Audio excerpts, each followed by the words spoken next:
So yeah, in our last game, um, there was quite a bit that happened. We started off with the half of the gang was still in the cellar of Candlekeep, where Leopold had tricked them into going looking for treasure, which was really he was just trying to find a book that he's been searching for, and to this day has not yet found it. Um, After that was unsuccessful, Yeah, rub it in, why don't you? it's totally not your fault, by the way. So, you know why you can't find that book yet. So, yeah. So you were looking for the book. I mean, you did. You're so close. So which is great. I love it. I loved how you're tricking them and everything. That was a good twist to the story. And then I loved it after you guys left the cellar at your failed attempt, not rubbing that in. I'm just saying it. How they kept questioning you about it. Well, who put it there? Who put the book in our room? And you were trying to blame it on the little girl across the hall. Like, it was really funny. Uh, yeah, you were definitely feeling trapped at that moment. And so after you went to look for the book, you came back out, you met back up with Van, who was out fishing with his little friend. I can't remember his name. Ren. Ren. And then the next day you all go to work. Fader has this vision. Well, the night before, he heard some woman crying, and then the next day at work, he heard her again, where he and Hemlock went to investigate, and they saw her kind of form next to a book, scream out for help, and then disappear. When he got the book, it was a book, Sarah of Yellowcrest Manor. It was her personal diary of when she was a maid for this noble family in Waterdeep. She, in the beginning of the book, it shows her how she was learning how to write her name. And then it turns into her personal diary where she talks about the lady of the house, how she treated her kind, if I remember correctly, and taught her how to read. And then she talks about things were getting strange with the man of the house, Vialis. She thought he was doing something strange with these weird symbols, and it kind of ended with her being scared for her life, and then we all know she died. Upon reading the book, so you read the book, and you learned that she was from Waterdeep. Leopold, you being a noble yourself, heard about the family, that the whole family was tragically murdered one day while Vialis was out on business. When he comes back, his whole family is dead, so he has this mental breakdown, sold his house, and moved out of town. You learned at Waterdeep. Oh, actually, but before all that, before you went to Waterdeep, Hemlock did find a book about druids and their transformation processes and how it's possible to do small little things like retain certain abilities like dark vision when changing into an animal. So she's been practicing that for a week, but has not gotten it quite yet. I think we had. So yeah, you visit Waterdeep. You visit their old house where you talked to a butler named Arnulf, who is kind of, he likes to drink and he likes to gossip. So when you were there looking for the house, he was definitely interested in knowing what you guys were up to. And he did tell you that there was a Sir Vecin that they could go find. You guys went and looked for Sir Vecin, which was Sarah's old boyfriend, who was immediately broke down when all these sad memories came back, and he was sad. He told you that the family still owned businesses in Waterdeep. He kind of was shocked to hear that. I think you guys did mention kind of you thought it was the. Did you guys mention it to him, if I remember? I think you did, because he was shocked and said he didn't believe that he would do such a thing. You went to go visit the Yellowcrest businesses, where you went to one place, a tannery, where you spoke to a guy named Gamil while you were there. You were trying to get some information, and you thought you could try to, make a deal by giving him some skin, but you pulled out human skin. And he was like, nope, I don't deal with that kind of stuff here. And it didn't kind of go well. And then we had Van try to go into the back room where he worked, and it just didn't turn into a good situation. So you all left. That's when you went to see the shoemaker, Toby, or Tobe, and Leopold took this one over. Said, "I'll handle this," and he went in as a noble, which he is, which I keep forgetting. And Tobe obviously treated him like such, and he asked for information where you found out that Vialis does have a person named Farrell who comes to town every couple weeks to collect the money that his businesses make. You found out that Farrell will be here in 2 days, and Leopold gave the shoemaker his business of cleaning his shoes, which would be done the next day. Then you guys left, and I believe that's kind of where we left off. Did I miss any other notable moments anyone wants to talk about? Basically, I just tricked Tobe into thinking that my mother was trying to touch base with him, just because they were a family friend. My mother was a family friend of the wife. Yeah. Right. So I'm trying to think of what time it would be. I would say by now it's definitely late afternoon, or no, early evening, we'll say. So yeah, you're standing out in the street of Waterdeep. You just left the shoemaker. What do you guys do?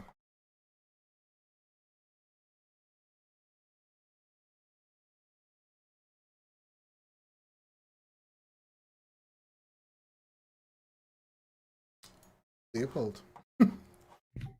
Oh, right. Well, see, that is how you get things done. That is how you handle getting information.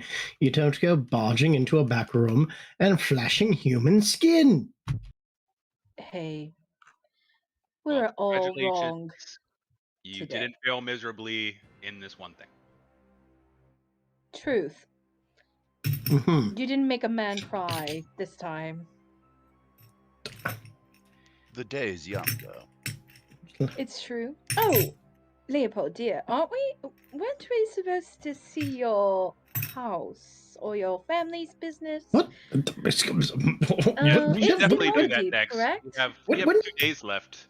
Spend with your wonderful families. I would love to see the history of your watches. I have to tell you, as a man of the Feywild, I'm very interested to learn about the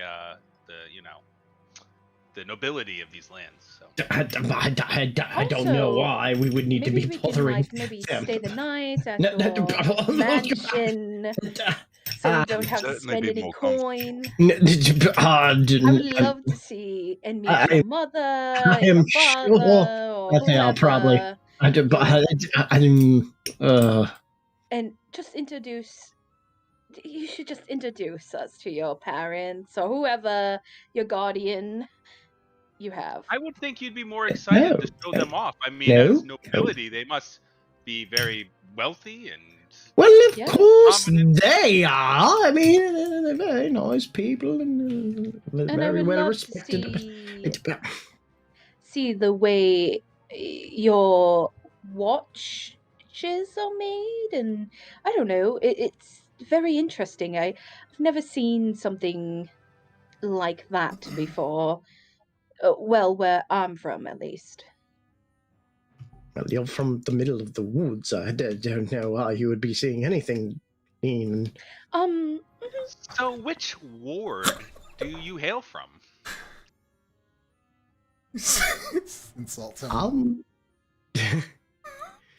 I don't know. I don't know too much about Waterdeep. What? You would be from You would definitely be from the North Ward, yeah. North Hole. Yeah. No, Sea Ward. Yeah, you would say you're north of, like, the northern part of the Sea Ward. But then again, you're also a kind of a merchant, maybe? You could be from the trades ward, who knows? No, his family makes watches, and as we discussed, those are really expensive, so they would have money for sure. Well, just like Lord Zaris was a tradesman as well. He was a noble and he was a tradesman and he had many leatherworking business, just like my family has the watchmaking business. I mean, a lot of nobles have to, pay for their the money makes the world go round in Waterdeep. It really yes, I know. Money. Anyway, Leopold, What dear. do you think they're serving for dinner tonight?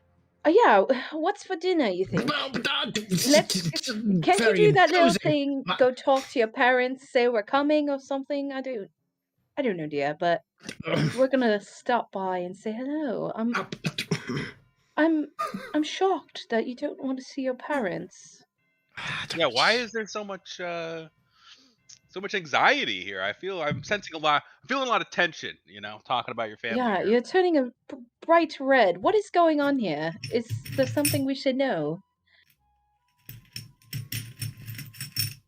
What is that noise? It's him fiddling with his watch. I have to say that this silence seems to speak volumes. Yeah.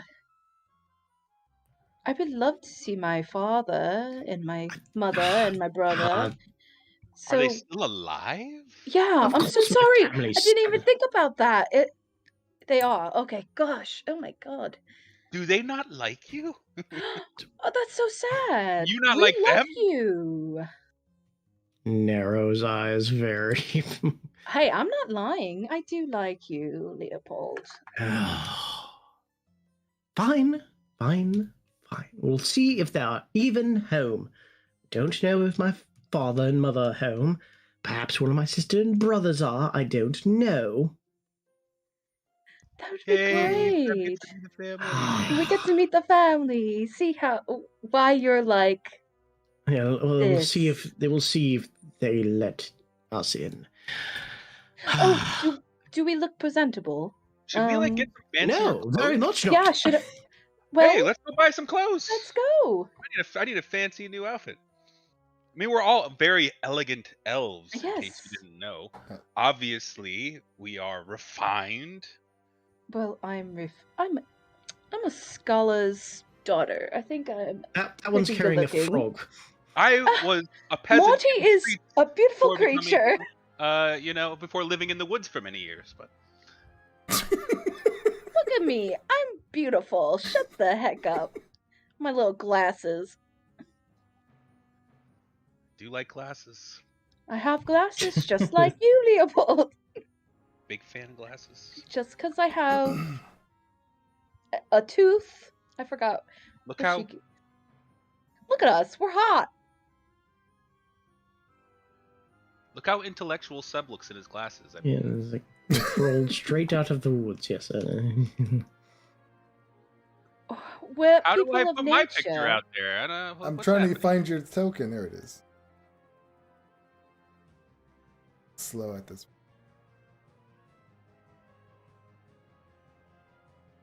Yeah, look how handsome I am. We're all hot. And look at that guy. Look at that guy. A handsome man. We are a very good-looking group, Mm-hmm. We could be a rock band. Yep. So yeah, you're gonna head over to Leopold's. We're gonna get fine. We'll head to the family. It's dressed in the latest Waterdeep fashions. So it's early evening, so a lot of stores would be closed by now. In the early evening? Yeah, closing up at least. I guess you could find one.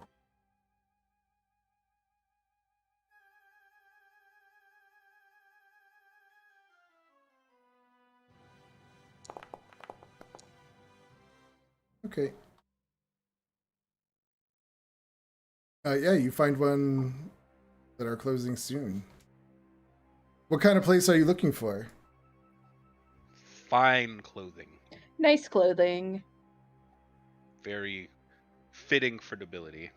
Leopold, so since you're from here, would you bring them to a place you know?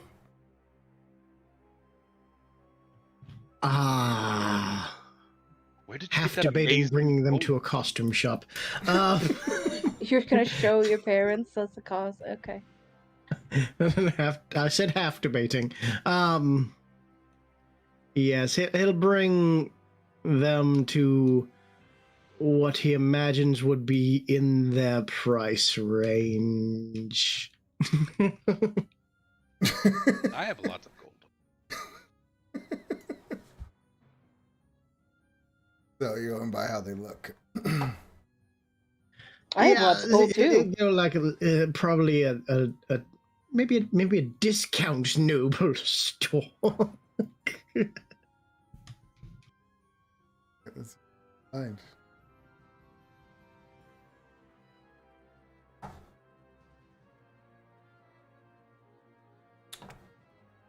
The Ross dress for less of the no, but We're going to our Target. no, not Target. Definitely not Target. Maybe a Dillard's. I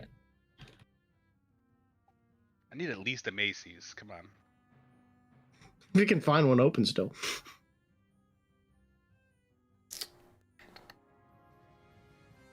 I don't know. I don't even think I have a generator for this.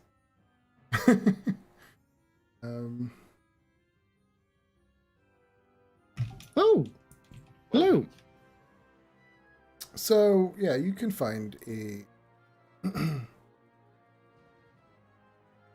Let's see. So.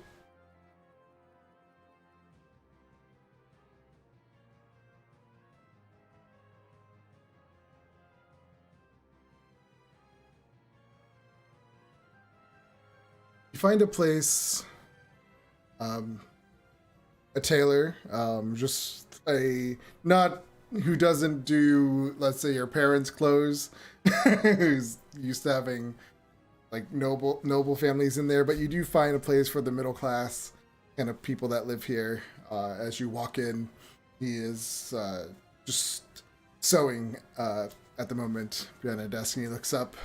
He says, "Anything on the walls half off this week? We have a special. Let me know if you find anything you like."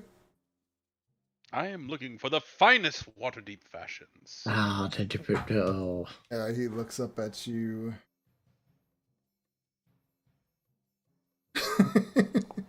Because your guys look like adventurers, well, except for Bunk.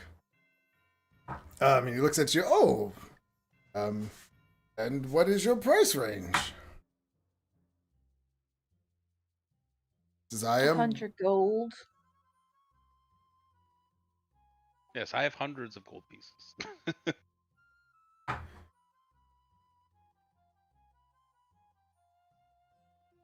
I don't think. It's usually like 10 gold 10 for gold noble. pieces. Yeah. For noble. So you So go in there 15. walking 100 gold. I have hundreds of gold Yeah. pieces. You're like, oh, I've got some suckers here. Yeah. Yeah. So he goes, "Oh, of course, you fancy banquet party? What is the occasion?" Hey, Jake. No, Oh, nothing. we're meeting Feeding the our good friend's parents. parents Yep. for dinner. Ooh. And he looks over. "Oh, High nobility. forgive me, my lord. I did not see you standing there." Yes. They just need something presentable, so they're not looking like this. Very fancy. Well, Not that fat. High class. I can't. If you need it for tonight, I obviously can't make it that quick. But if we find something that could fit you, maybe I can do some quick adjustments before the night's over. And he starts to pull some clothes off, some, I don't know, shelves, and starts to like kind of line them up with your body types. And he brings some clothes over for each of you. They're decent. They're not like noble clothes, but they're definitely decent commoner clothes. middle like, ground, middle class. like nice Do we tunics realize and that they're stuff. middle class? I mean, you would know that they're if you're not a noble, this is what you would wear. Like unless you were looking for something super fancy. That's what I'm talking about. Let's see if he has any. You're not going to get anything bespoke in a night. He says, let's see what I have in back, sir. And he like runs off. And he comes back with their finer clothes, maybe a little flashier tunics and stuff. No feather boas. Yeah, but nothing like that. And he says, what about this? And let's say 20 was nobility clothes. This is a 16. Just so you get an idea of what they would look like. He said, it was something I've been working on. I can easily adjust it for your size. Yes, I'll take it. Ah, splendid. What is that? What is that going to run me, by the way? He says, how about... He looks at you and says, 13 gold pieces. Seems a little exorbitant for... This is the finest I have. Isn't it half off? Oh, this wasn't on the shelf. Leopold's just keeping his mouth shut because they came in here ranting about hundreds of gold, and at the beginning he's just like, why would you say that? Very well, 13 gold pieces it is. Ah, splendid. He says, if you come back in an hour, I can make sure it's ready for you. And are you all satisfied with the rest of your clothes? To the rest of you. I'm just looking for a simple, perhaps a forest green cloak or cape, possibly with a hood, perhaps a collar, just something, just a cover.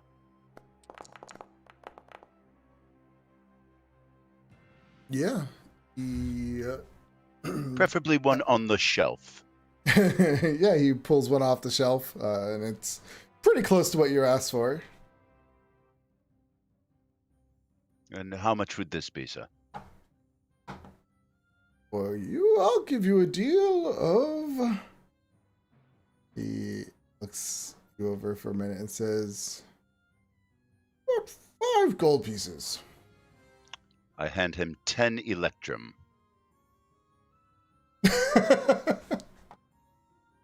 Okay. It's like handing them pennies, isn't it? No, an electrum is half a gold. Yeah, they're half, so it's 5, right? Yeah. Nobody deals in electrum, though. He's just gonna. Oh, yeah, you gotta. Mm. And he, thank you. Away. What was Hemlock looking for?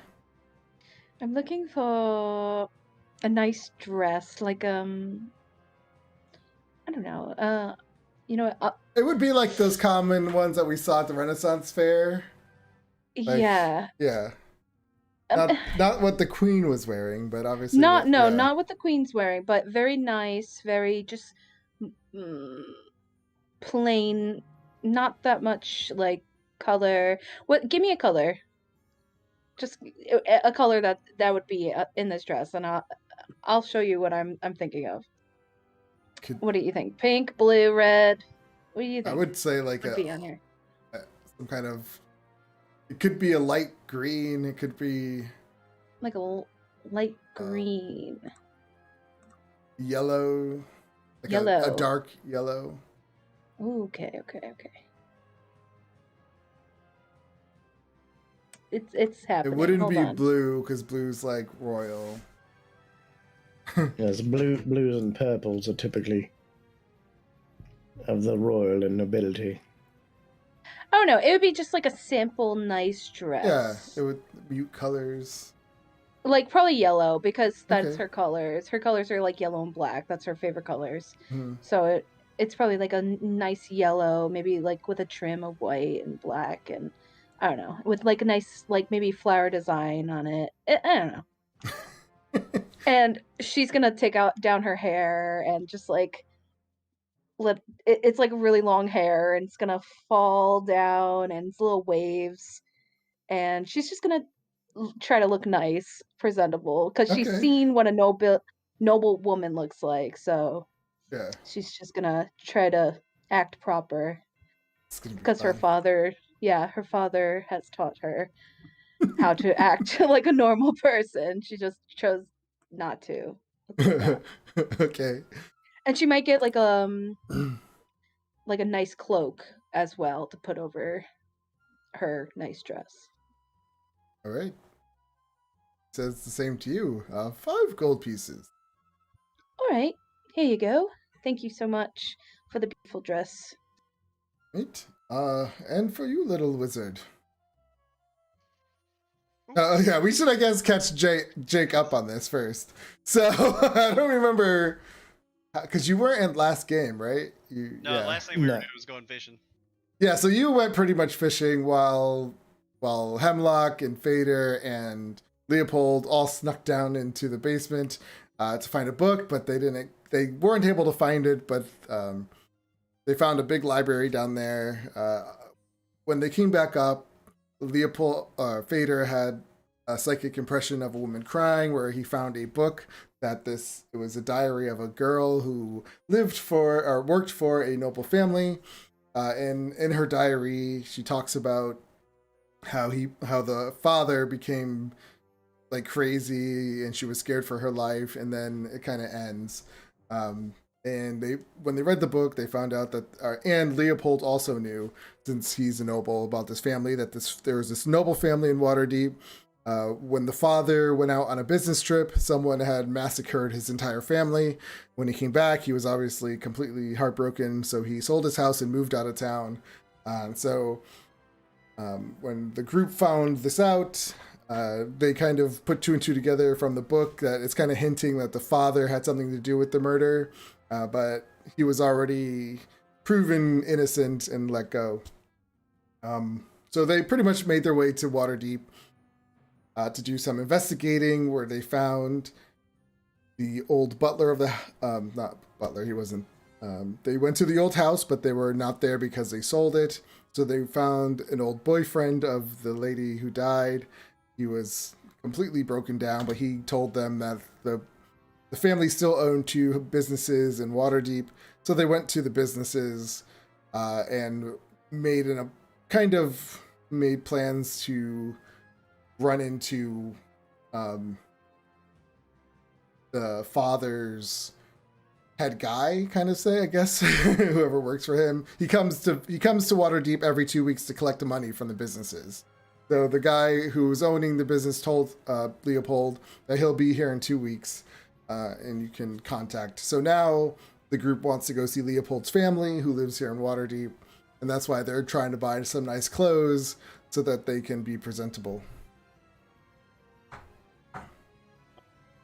Trying to see. Let me check and see how much money I got. Okay. All right. I'll just explain to him that I would like just like some wizard-looking robes, whatever. Like maybe some like pale colors, like pale gray with some greens worked in. Okay.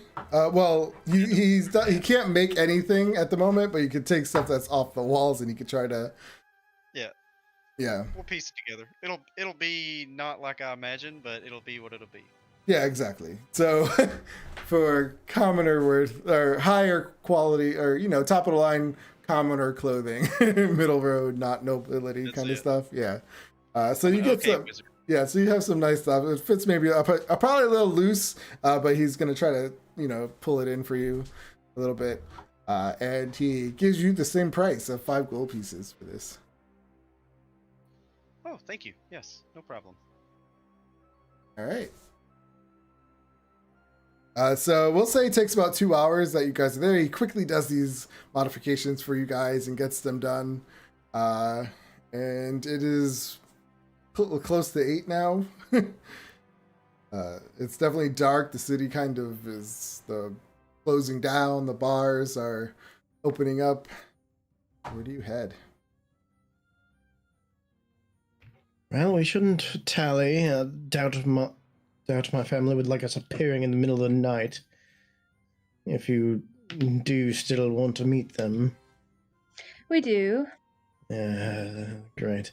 Okay, let us head for the North Seaward. I live around Ivory Street, let's say.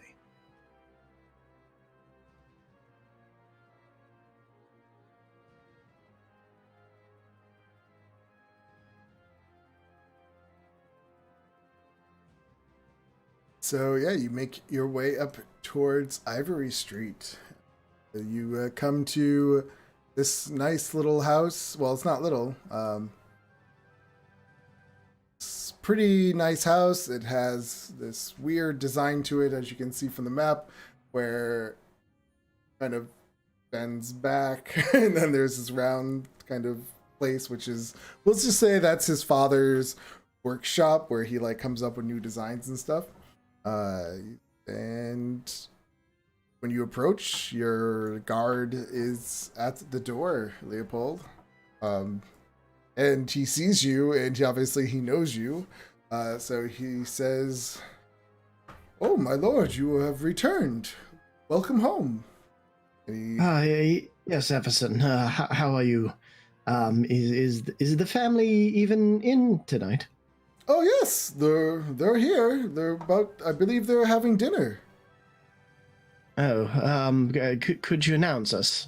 Of course, my lord, of course. And he opens up the door, and he says, yeah, he announces you. I mean, I guess it's not like a banquet kind of thing. No, it's more prepare to receive. Yeah. Prepare to receive Leopold and his guests. Leopold and his guests. Some two maids come frolicking down the stairs real quick, and they kind of bow to you all, and they both say, "My lord, my lord." Step in. Describe the house to us, Leopold, since you live here.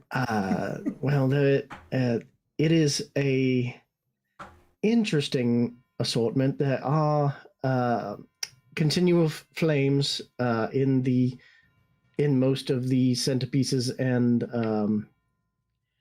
in the chandelier. There's a grand sweeping staircase that leads to the second floor, but if you travel behind that, you can get to the rest of the house. The sleeping floors are on the top. So as you walk in the hallway, there's a grand lot of ticking, as there appears to be a line of grandfather clocks that are lining the walls of different assortments, mostly lined in platinums and golds and that kind of thing. And some of the busts actually do appear to follow you around the room, because they do actually have magic cast on them. What is that? That permanent image spell? I can't even remember it. You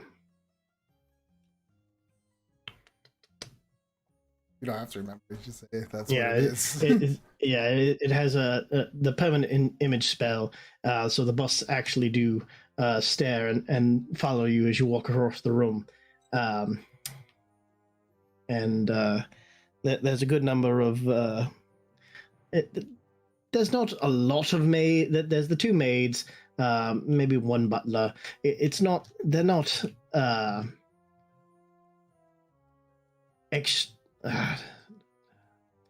They're not like leading class nobles by any means, but they are quite wealthy, and everything is lined in a nice marble finish with darker woods and a light colored marble. Yeah, so the maids take your coats or whatever you give them to store, and they just say, "Welcome." So is your last name Asher, right? Asher? Yes, Asher. Welcome back, Master Asher. And they both bow. Yes. My parents prepared to receive us, or it would be beneficial for us to wait in the sitting room. Just one more moment, please. And they point to the waiting room. Obviously, you don't have to wait, but your guests can wait there.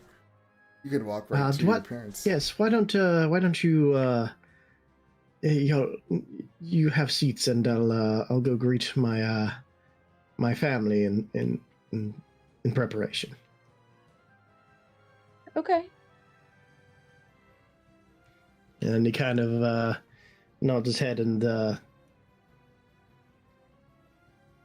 he seems very uptight and very more proper, less flighty than he usually is, as he kind of sternly walks off toward the dining room. I didn't think he could get more proper. Parents.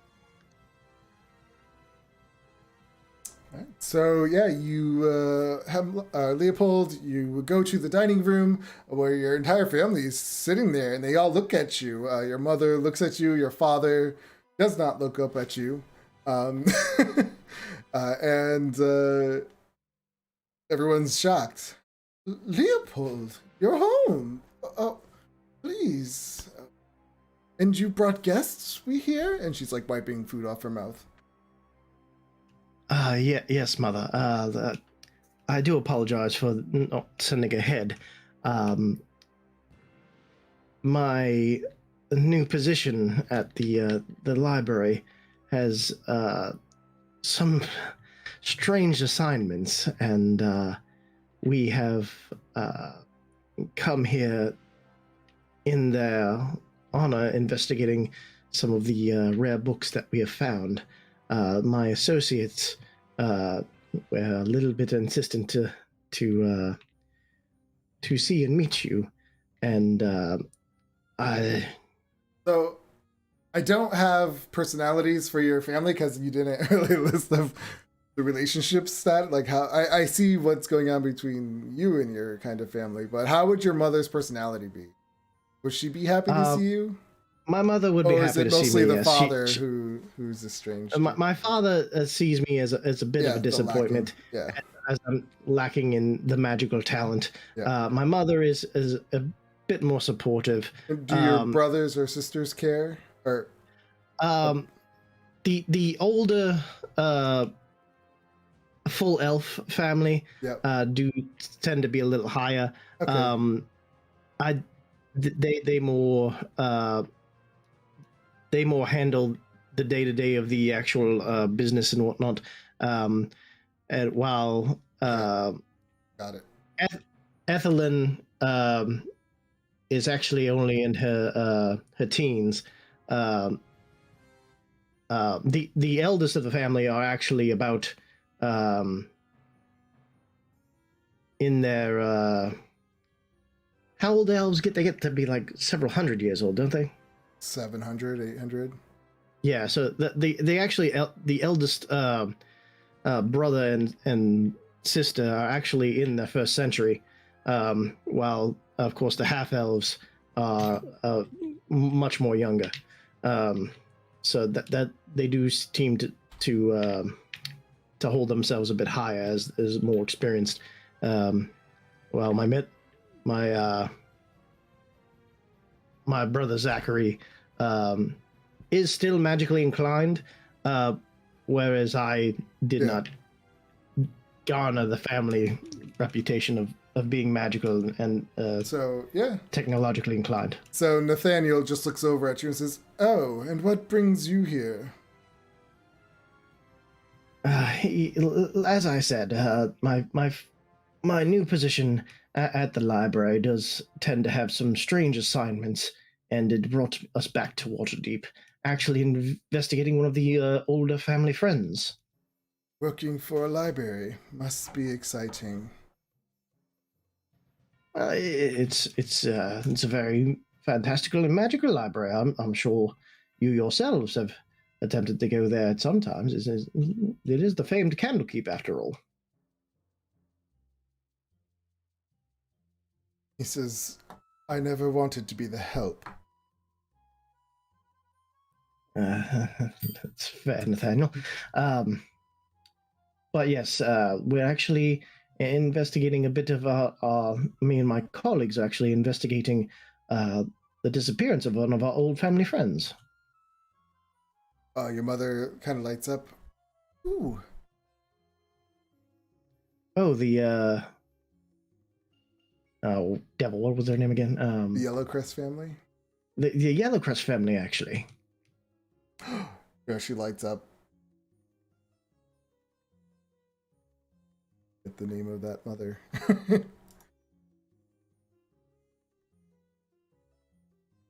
Lady Maria, perhaps? Oh, that sounds like it might be right. Yep, Lady Maria. Thank you.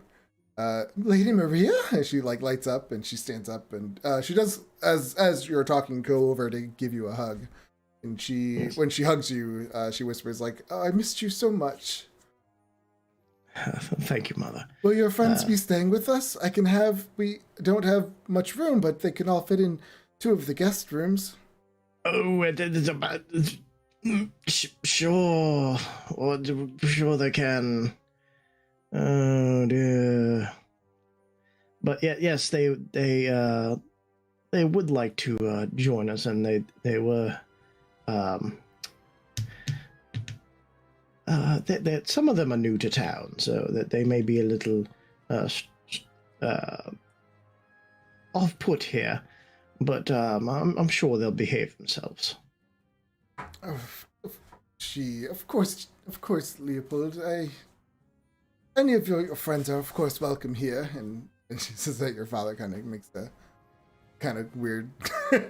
Co-workers. Yeah. Let's call them co-workers. No, friends is such a. Sure, they're friends. Says, well, if you're not willing to call them friends, why would we have them here?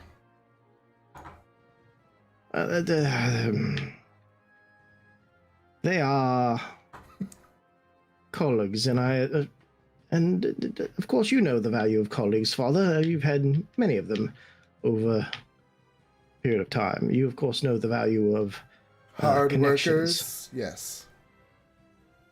Skilled. Yes. Employees. Yes, sir. Yes,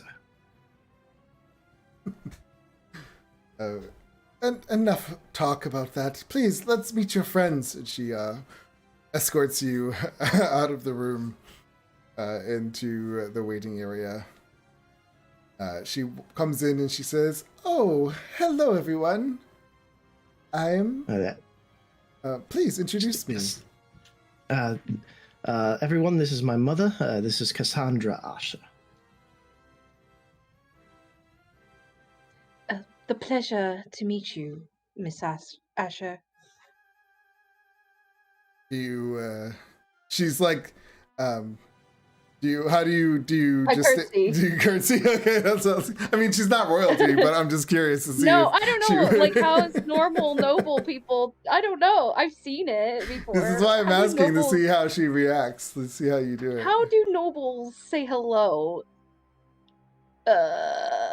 I curtsy a little bit. Like I go like, I bow a little bit. Like, nice to meet please, you. No. There's no unless need for she that. gives her hand or something. I don't know. Yeah, when you go to bow, she tells you, "Oh, please don't. There's no need." And then she looks at Fader. Good evening, my lady.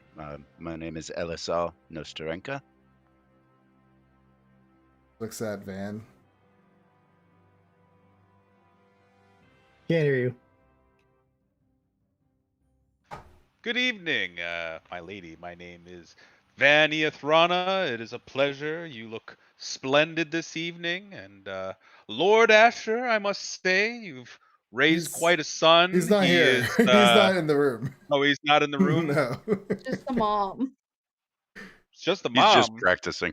But then you see all of a sudden these 2 younger, a boy and a girl who look like half elves, also come strolling into the room with big smiles on their face. It's a pleasure to meet both of you as well. It's unfortunate the Lord of the House could not join us. He could stop by later. He's a busy man. I look forward to it. I have so many stories to tell him about his son. She looks at Ren. Hello, Lady Asher. Thanks for having me in your home. Looks very uncomfortable. Oh, and you're very welcome. And this is Zachary and Ethelyn. Is that how you pronounce it? Yes, Ethelyn. Ethelyn. They both do a little curtsy too, actually. And say hello. And she goes, "Oh, please, I'll have the guest bedrooms made. They're not much, but they can accommodate all of you. We'll put some extra cots in there. And are you hungry? I can have some soup made." Oh, that would be great. Thank you so That would much. be wonderful. Splendid. It is kind of late, so we will probably be calling it a day. But I can't wait to hear all your stories in the morning. My boy here never really brought friends over. Uh, Yes. I never somewhat seem to need them. Well, he's a great friend, so thank you for, I'm he's a s- great guy. quite an adventurer, I must say. No, no, no, not From no. what I've experienced and from the things I've heard, he's really, accomplished a lot in this new undertaking. He's a very smart man, and he's our leader at Candlekeep. Oh, I am so proud of you, Leopold. Yes, Because well, you should write more and tell us these stories. I'd love to hear them. Did he actually use the word friend? Of course. Oh my! Oh, Thank you, That's Lord Asher. wonderful. I've wanted to be your friend for so long. it's, You're such a great leader. oh, he's a it's good leader and a good friend. I Anywho, I the aspire rooms, to be like you. The the rooms. leader of the adventuring party of Candlekeep. No, adventurers. Yeah. No, not adventurers. We're working on a name. I knew Maybe nothing No, about no. I like this. the name. Not adventurers. Oh, yes. We are. We don't have a name to our little band of bookkeeping. We are Well, I acquisitionists. look forward to hearing it all in the morning. But if you'll excuse me, I must get going now. Oh, right. Good night. She excuses herself and then yeah. What a pleasant woman. She's so great. I don't know why Yes. you would be afraid to introduce us to her. She's She's the very nice. best. Very She even seems loving. to like you. Yes. If she doesn't, she does a very good job of pretending she does. Yes, I well, I see. am her firstborn, so. Excellent. When do we get to meet your father? He must be an intriguing man. If you meet my father, keep your eyes toward the ground. Just say one syllable words, and you'll be fine. Why? I look He forward is somewhat of a powerful archmage and could possibly turn you into a frog or something. I could do that already, but okay. Yeah, sounds like a bit of an evil, you can do that. cruel individual. I could do that. Yeah. Oh, Lord Asher could do that. The one in front of us. Oh, yeah. Yeah, you can do that. You're a Father's powerful here to be mage. an What are you talking evil about? I'm not. archmage? Are we here to kill your father? No. No, we are not. What? What? No. No, we're here to look I mean, at he watches seems, and clocks. for an By the archmage, he way, sounds very responsible with this great power. I say archmage. He seemed like an archmage when I was young. He's He a just powerful seems- wizard, but he's not. yeah. Who turns his friends into son's friends into frogs. Yeah. But not looking at the ground. My eyes can't get much closer to the ground. All right. So on this note, I let's hope- take. Okay, go. Very funny. No, Yeah, no, go. I was just gonna say let's take our first 10-minute break. Yeah, we can do that. Oh, okay, good. All right, and then we'll 10 minutes.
Okay.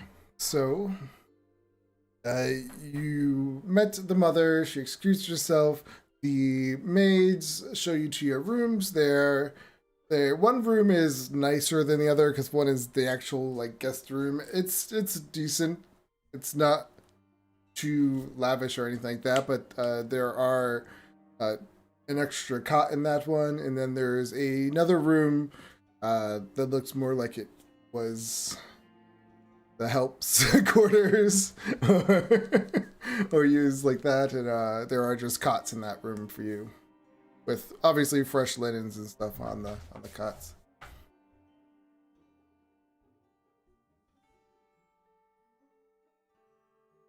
Leopold, are you going to show us your room? I don't believe I will. No offense, but it is it's a little private.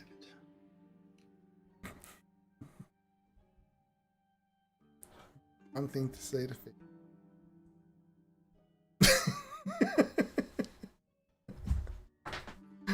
Okay. So how does Fader respond to that?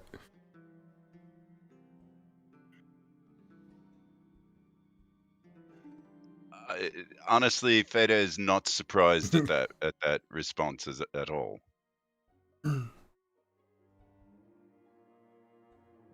So is there anything else you guys are going to do, or just take your close up, take your long rest?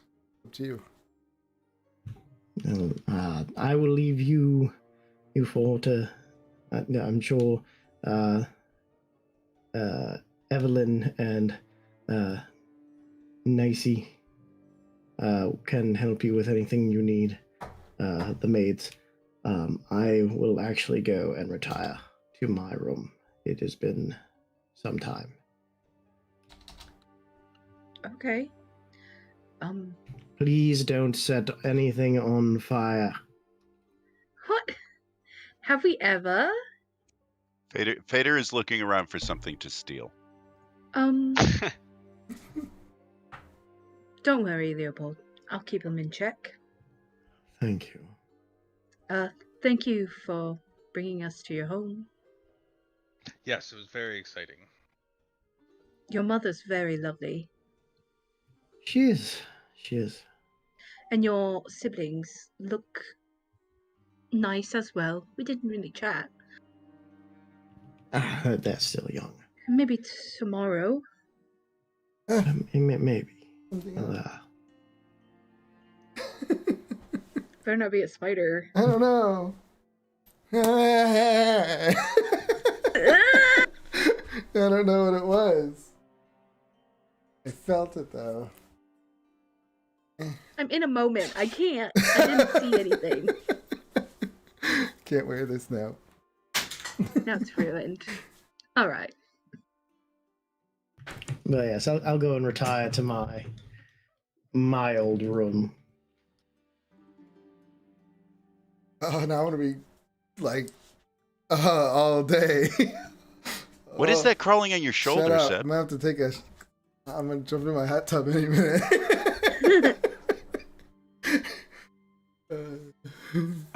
Do we, before going into one of the rooms, I'm just going to sort of try and track and follow not follow, but sort of watch where Leopold, goes off to see if I can tell what door is his room. Well, he would. I'm assuming he would go upstairs. Yeah, the grand staircase would probably be the last you see of me.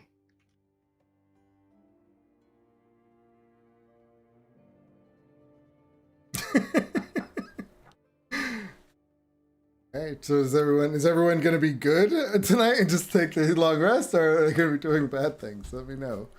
I am looking around. Is there just like any sort of like little like knickknack, little like souvenir? I mean, I'm sure there is with this house. I'm sure there's a bunch of like crazy little inventions on the walls and stuff. I also, just out of curiosity, Leopold is a full elf, half elf? I am a half elf. Okay.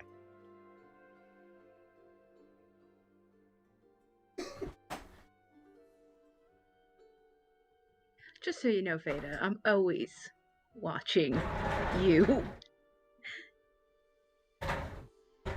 Just choose wisely. I always choose wisely. I know. Get something shiny. Make it a double. Yeah, I'm looking for nothing too expensive, just Wow. something He like looks- a figurine, like just a little. Okay. Gonna steal from a magician's house. They're very, very wise. They invite you into their home and you steal from them. Down on your. We're Consistency. friends. He should know. I don't know, Leopold. What is it that he takes? From the guest quarters, there's probably some silver, like a tea set or something. Like a tchotchke. You got tchotchkes? What's a tchotchke?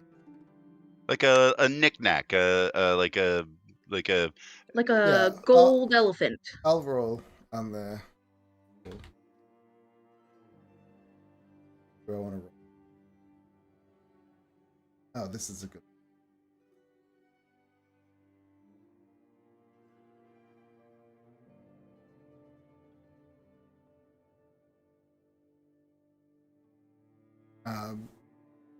So, yeah,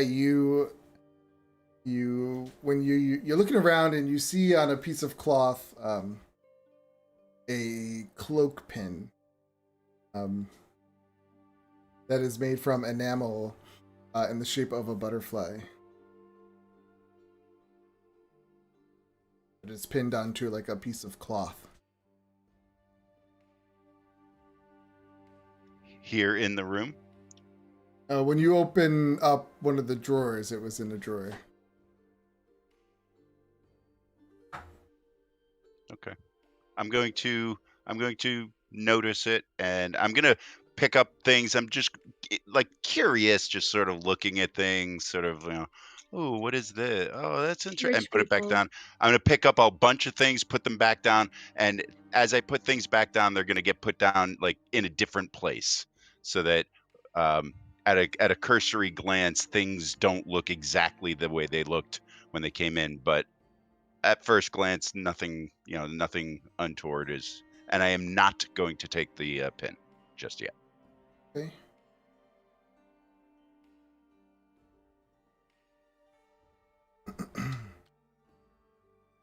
All right. So, Van, you're just doing your long rest, and Ren. Yeah. Lock. Yeah, I'm just sitting on the bed watching him just move everything around. And then I'll probably get tired and go to sleep. Leopold, are you just going to sleep? What is Leopold doing? He's going to go to his room, which is, it's a noble sun room, so it's probably got like a full poster bed and bookshelves. There's lots of little hanging models of flying machine, of like zeppelins and fantastical little flying machines that his sister actually made for him. He actually does have a better relationship with his elder sister than the rest of them. Also, when he was younger, at least, when he grew up and had to act more proper, he kind of shied away from her. But when he was young, he thought she was magnificent with all her little crazy little inventions. But he'll probably sit around his room there, stare at his watch a good long time, and instead of going into his watch for the first time in a long while, he'll actually try to sleep on his bed. When you guys go to sleep, of course, throughout the night, you can just hear all these clicking noises and ticking noises of all these mechanical clocks on the walls out in the hall. I guess it'll be. I don't know what you have upstairs if you have a lot up there as well, but I guess all of them combined just making Everybody's this. used to it. Yeah, you guys are used to it, so for you, you'll fall right asleep. For everybody else, it just turns into white noise after a while. You all get your long rests.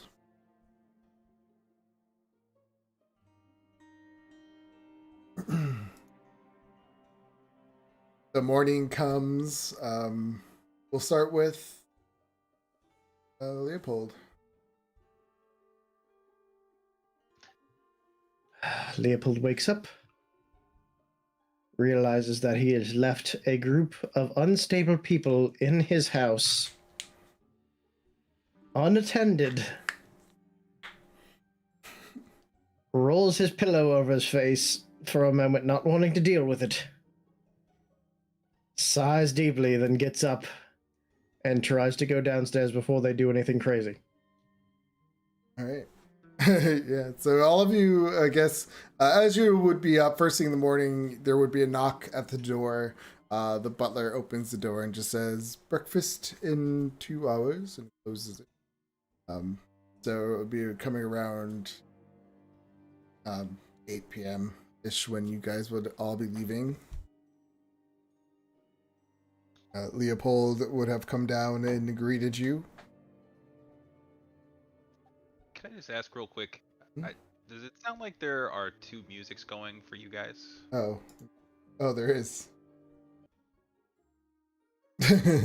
Sorry, it just turns into music for me is just like background noise. I don't even realize it. I didn't realize it until just now, but That's funny. I got to turn so low I didn't notice. Yeah, I hadn't noticed yet. Okay, he's going to quickly inspect one room and then the other. Well, everything would look like it's in different places if you look at the room Vader was at. Oh, good morning, Lord Asher. Good morning, Leopold. How was good your morning. sleep? I slept quite well, thank you. I'm assuming everything was to your liking. Yes, the beds. Was better than Candlekeep's. I would assume so. They keep us in a cellar. Oh, so what is on the docket today? How are we going?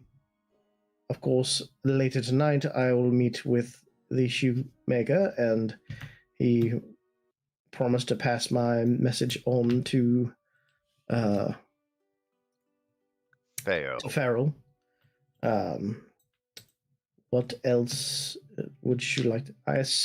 Mr. Van, I believe, wanted to do some shopping for a magical weapon. I think he's been pining for that for a while, if I remember correctly. It is And true. I will join him because I would like to see one too. Yes, that seems. I would appreciate that. Well, you know, in Waterdeep, you've got more of a chance finding one here. What I want to ask, because I'm a little fuzzy. What exactly do we know about? So let's this person who murdered his family. We have like implications that it may have like a sort of like a demonic implication, a cult. Perhaps we should find out what cults might be active in Waterdeep. You know, if we have any sort of like any idea, like it mentioned that he had like I think something that looked like a summoning circle.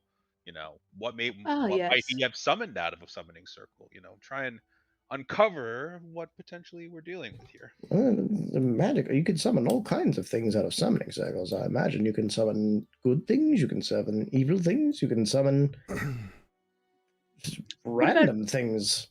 Is blood magic different than normal magic? Well, of course it is, but does it do anything different? Did You it know what I mean? mention blood? I don't remember anything mentioned. I thought it was blood. I thought she just said a summoning circle. I don't remember anything about blood.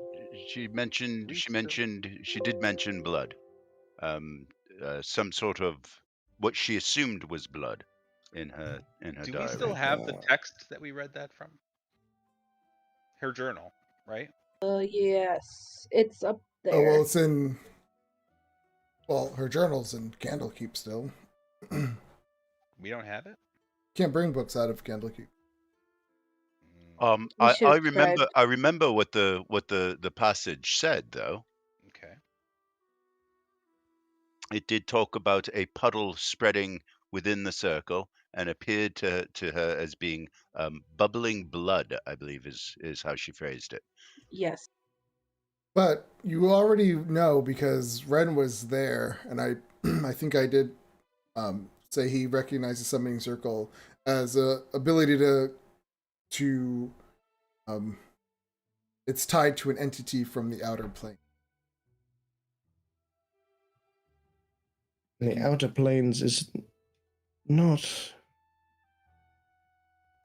What lives in the outer planes? I don't even remember. The outer planes. Yeah, it would What have- does that even mean? Ren that puts means- his lips or his finger to his lips, says "out of planes," and wants to roll a check if he can. Sure, or he can make something up.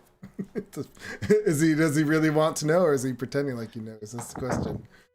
Well, he wants to know, but he'll take the information as he will. It reminds me of that like alien race Yeah, that roll. like, doesn't have noses. History check. The one with no noses? Well, it would be a Well, I guess you could do Arcana. Arcana and history. are the either or. same. Yeah, I guess. Yeah, they're either the or. same. I can re-roll if I need to. Well, it's kind of just a collective term. I'm just going to read what it says in the wiki. A collective term used to describe a subset of known planes of existence in various cosmology models. So it could be the infernal plane. It could be the water plane, for all we know. I Yes. suspect if it were the water plane, it would not be blood bubbling up within the circle, though. Maybe it was the water plane sewage, and you just thought it was red. Well, I didn't think anything. I was just reading. Her Her Sarah's diary. diary. Yeah. While we're thinking about this, the rumor had it that Lord Vialis, after the attack, left Waterdeep and moved to a small village nearby. Perhaps we should also be looking into trying to find that village. Well, that's why we were going to talk to Farrell, because Farrell would know where to We should locate also him. we should also consider the possibility that it's just rumor that he moved to a small village. If he did in fact have something to do with the death of his family and was summoning a creature, I suspect that he wasn't all that broken up over the deaths and perhaps did not move and become a hermit in a small village nearby. We really don't know a lot, honestly. That's true. There is a saying where I come from when you're looking for something. It's follow the money. So if he's coming to get the money, I would assume that it's probably going back to him. I 'cause will it's also money. follow the money. Just so you And know. we should consider. I mean, talking to him may be a good idea, and I think we could still follow him afterwards. But in the end, we could always just follow him at a distance, potentially use like our familiars, a flying familiar, to keep an eye at him while we travel just out of sight. I mean, all these are good options, but we have to find Mr. Farrell first. Yes. And I He's going believe to go to that ship and that store in 2 days, right? well, no, Tomorrow. one day. Tomorrow. Tomorrow. Yes, tomorrow. Well, let's go find some weapons and we can talk to him tomorrow. Yes. Unless we want to look into what looks Well, like at blood first we poison should in have that report. breakfast. I'm sure they have prepared for us a very lovely breakfast. So let's go and enjoy that. So yeah, the butler is knocking on the door, telling you that the breakfast is waiting. Make your way to the dining area. Your father is not there. Your mother is there. Your sister, your older sister, and your younger brother, sister. You know what I meant. Enters the room, does a little nod. So Patricia, this is Hemlock, Mr. Fader, Mr. Van, and Mr. Wren. She looks over. She goes, "Oh, welcome." I don't know how to play an elf. She just is. I don't know how to play her. I'm trying to figure out her personality. Is she like? Is she? Let me think. I don't know. How's your sister? She'd probably be waving. She'd probably look up, wave, and then like be playing with something she shouldn't be playing with at the breakfast table. So she does have. This is your older sister, right? Yeah, the full elf. Yeah. So she has So she in her hand. She's holding this. Looks like some kind of clock, and you can see that there are gears spinning inside, and it's making all these weird like little noises. She kind of looks up and she smiles, and welcome to our home. Leopold, look at this new contraption I'm working on, and she's all excited to show you. Your mother clearly being, put that away. We don't have time for that. It's not going to shock me, is it? She pauses and said, "How did you know?" No. She goes, you have you been learning? And she says, "Watch, you said it this way," and she starts pulling like a little arm this way and that way. Chink, and then she goes, "And when the clock gets there," and then you see the hand hit that spot. A little shock goes and like zaps you. I call it an alarm clock. Yes, very nice. Oh, my hand's numb. Always good to see you. It will wake you up. Father's having issues with some of his employees, the human ones. They like to sleep. Yes. Oh dear. Always good to see you, Patricia. And anyway, we are going to be we'll enjoy. Thank you for having them prepare breakfast for us, and we will actually be about the town today. Please, all of you sit. They bring up extra chairs to the table. Oh, thank you. The mother says. So, tell me some stories. Leopold's eyes go wide and just looks at everybody. I just tell her like all about everything that happened at the spa when I first met all of them. Yeah, she loves that story. Actually, that's a good one. No. And we still have Millie's skin. No. Oh, I am so sorry about so horrible. Your friend, Leopold. Yeah. Does she call you anything special? Like, do you have like a nickname? She'd probably call me Leo. That's it, Leo. Don't worry, we're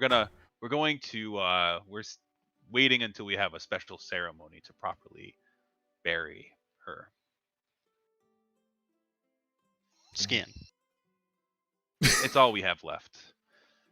That's very sad, but at least you got that evil witch, which is out of there.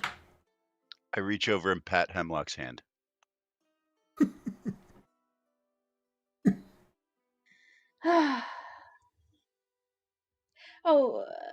No, I'm not going to do it. Never mind. Well, anyway, Do not have my mother like a frog. I have a going magic to, weapon to dear. look into. I'm very excited, and thank you so much for breakfast. But I'm So gonna get ready to head out. So happy meeting you. I've never really got to meet any of your friends. I never really had any friends, Mother. I know. He's a good man. I'm so good happy man, for you know. you. Thank you so much for everything. You have friends now, Leopold. Yeah. Joy. He loves us. He We truly keep does. him on his toes. Have you ever heard the story of the ugly duckling? No, I can't say that I have. Read it. It's about your son. What? That's it. She doesn't know how to take Oh. that. My darling Leo is so adorable. He's not ugly at all. Oh no, No. It's a good story. Read it. It ends well. It's a good I it's a don't- good Yeah, story. he ends up being the most beautiful of them all. Oh. You know, he's like a swan. You start a little slow, but you end up great. It takes time. He grows on you. You're so weird. I'm so proud of my boy. He has friends. She's so happy that you have friends. Best friends, some would say. I was worried for a long time that he was not going to be able to make any. Oh, do tell. Oh, I don't want to embarrass Leo. You know, it wasn't easy. We had to twist his arm about it, but you know, eventually he came around to our side. She looks over at you, Leopold, with a big smile on her face. And like an expression of being proud. Yes. Well, we're off on another adventure. It should be very exciting. More demons to kill, more people to save. You know, the life of an adventurer is a busy one, full of, you know, exciting tales. We'll have a good one for you. Not really adventure. How long will you be in town for? Will you be spending another night? Potentially. Yes, as a matter of fact, Absolutely, we yes. are. Thank you, Hopefully, thank you. we can meet Leo's father. You know. I will have a dinner waiting for us later. Oh no. Yeah, we're supposed to wait here another day. We're actually having to talk to Mr. Farrell to find out where the Yellow Crest Head is these days. I know you were probably looking to send out your condolences to him as well. She, oh yes, I really didn't speak to him much. Just my dear friend, but, please send my regards when you see him. Yes. Thank you, Mother. But we're going to go and do some shopping. They've recently been paid and are looking to upgrade their equipment. So we're going to go looking out there. Very good. You know all the good places, I'm sure. This is a bit out of my usual, I should just say. I mean, I know some magic shops, but some of these, I'm sure they're looking for more like stabby. They like stabby things sometimes. Bring him to Mula's Armory. Oh, okay, Mother. I don't know why you would know where stabby things are. It's kind of a shock, but okay, we'll go there. Should we tell them Lady Asher sent us?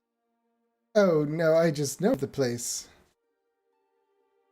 Because I have no need to be there, but some of our guard has gone there to get his equipment fixed. That's the only reason why she knows about it. Makes more sense. Okay.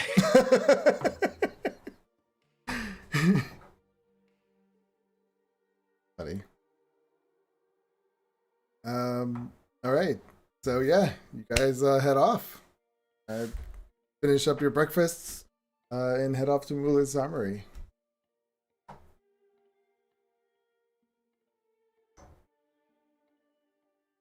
When you arrive,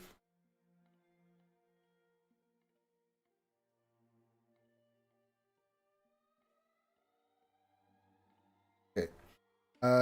It's a short brute of a halfling female named Mula. And you come in, she's banging away at her thing.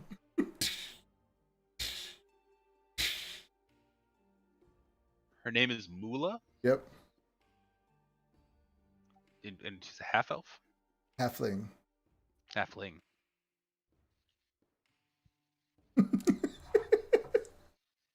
Hello. I just gotta roll with these random It just makes it more interesting. Um, so yeah, Lady Mula, it's a pleasure to make your acquaintance. looks up, looks at you guys' clothes to see what you're wearing. If you're looking for daggers, you can find ones on the walls. Oh, wearing noble clothes? Come I on. know, that's why she said Very daggers. She figures you'd just be looking at Oh, no. daggers. Sorry. I Our little don't mean to short side. misportray myself. We're visiting a friend of ours. He's nobility, so we're a little dressed up right now. But we are adventurers, and I am looking for a very specific and quite rare sort of magical weapon. And I have heard that perhaps you could help me. Oh, what kind of weapon is this? And then I just like put my hand out and summon my dual bladed scimitar into it. I'm Oh. like, this. Seems you already have one. Ah, yes, but this one unfortunately is not magical, which means that when I fight certain kinds of magical villains, it doesn't quite do the trick. So I need something a little more special. Oh, I see. You want me to magically fortify it. That would be excellent. Oh, that's. Of course, I could do that here. I have other fortified weapons. If you're interested in just buying one already made, process will take some time. Indeed. Unfortunately, I am going to need this specific weapon to be done for me. But yes, I mean, I don't know if you could potentially remake a new one and fortify that. Because that would take a lot longer if you're looking for this specific. Since you're looking for this specific type of blade, if I had to make it from scratch, definitely a lot longer. But fortifying this, it takes time, but it obviously uses magic. But it would be quicker.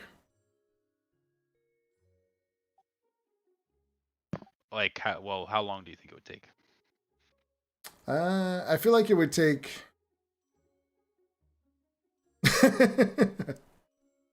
Roll for it.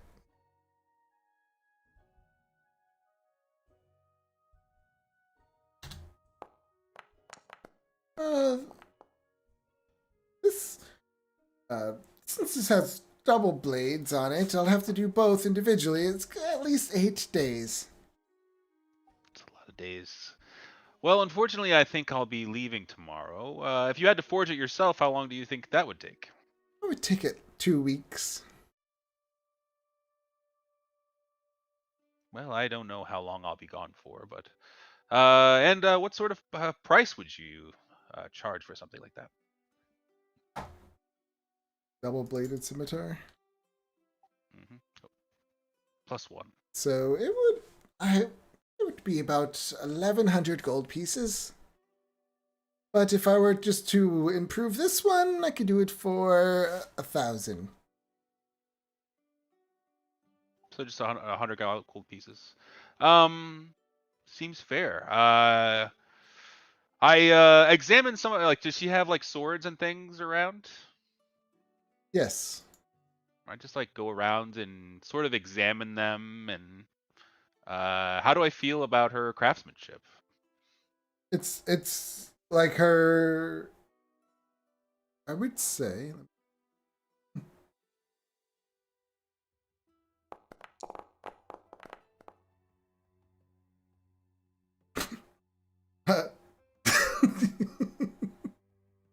I can't give it that. It's decent. You don't see anything that like jumps out at you. But again, she's not really making that kind of weapons. Seems like most of her stuff is for like guards and things like that for the people of this area.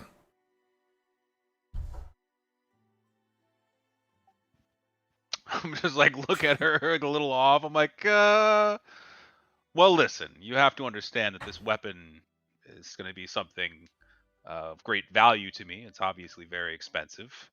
Um, I am Elven, and obviously I will have to bring this back to my homelands in the Fey realm someday, and I certainly hope that it's fashionable for that as well. And I sort of show her my weapon, and I'm like, Yeah, well, if you're looking for something as fancy as that, then you're better off just having me enhance that weapon.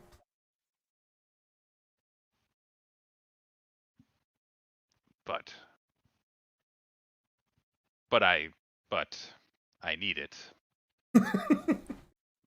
Well, just don't go on any adventures for a week. Unfortunately, I don't think that's possible. You know what? We'll just have to do it next time. Right. Well, if I'll keep an eye out though, or an ear out if I hear anyone making When such weapons. I will have to trust you, but I can pay you up front, and as long as you're willing to finish it by a certain date, I can leave it with you when I travel back to Candlekeep. And then when you finished, I can simply summon it back to my hand. It's an ability of mine. So That is impressive. it is. It is very impressive. Thank you for noticing.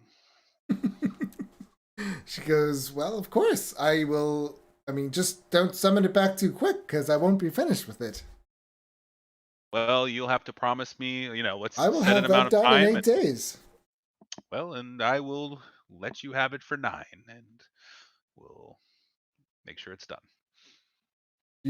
So are you leaving it now, or are you leaving it before you leave? No, Oh, because before you we're leave. probably gonna leave tomorrow. I would Okay. imagine. So You're gonna leave it tomorrow. All right. I'll leave it when we come back. No. Oh, Yes. When we come back here, hopefully we come back here before we go back to Candlekeep. I see I what mean, you're Before we we go saying. to kind of have to. Candlekeep, The boat we'll leave steps it. here. Yeah. So while we're sailing, it can be getting work done. Okay. Mula, do you purchase as well as sell? I'm not in the market to buy anything right now. What do you have? Unless it's worth, unless you make it worth my while. I have a pair of matched short swords, and I pull out the two short swords that I've been carrying around with me, that were worth 50 gold piece apiece. They were inlaid with platinum or something, weren't they? I lay them on the counter. Oh, these are fancy. Just looking them over. Says, give you.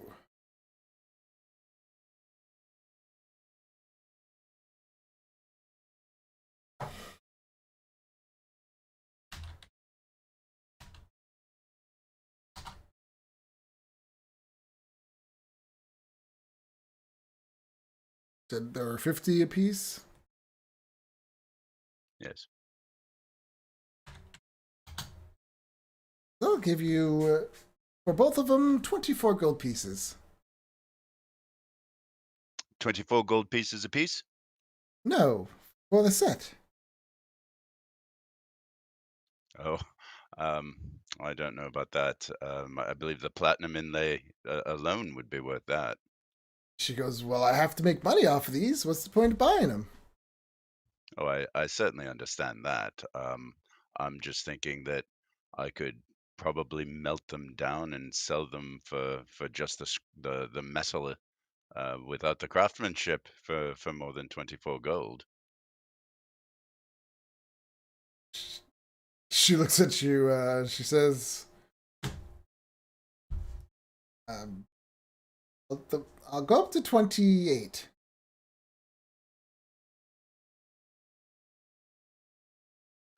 How Are much? you really going to melt them down yourself? How much are you charging my friend here for enchanting his sword? She goes, I'm sorry, I don't discuss other customers' businesses. Perfectly understood. Van, how much are you being charged to enchant your sword? Oh, I can't hear you. It's 1,000 gold. I tell you what,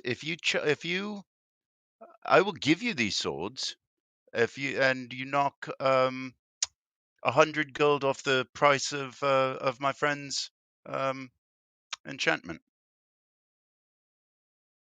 She goes, that doesn't really make me any money. But you get these 2 swords that you can then sell for For about for 100 gold.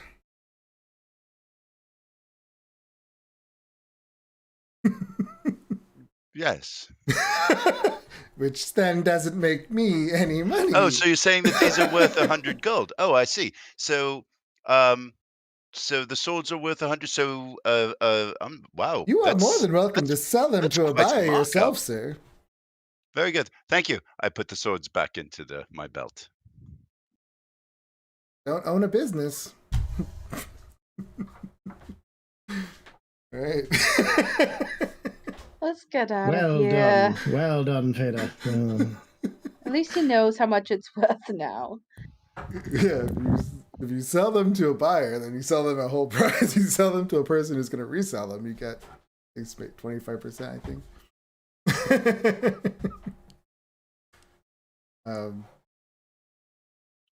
Are we anywhere near the clothier that we visited yesterday?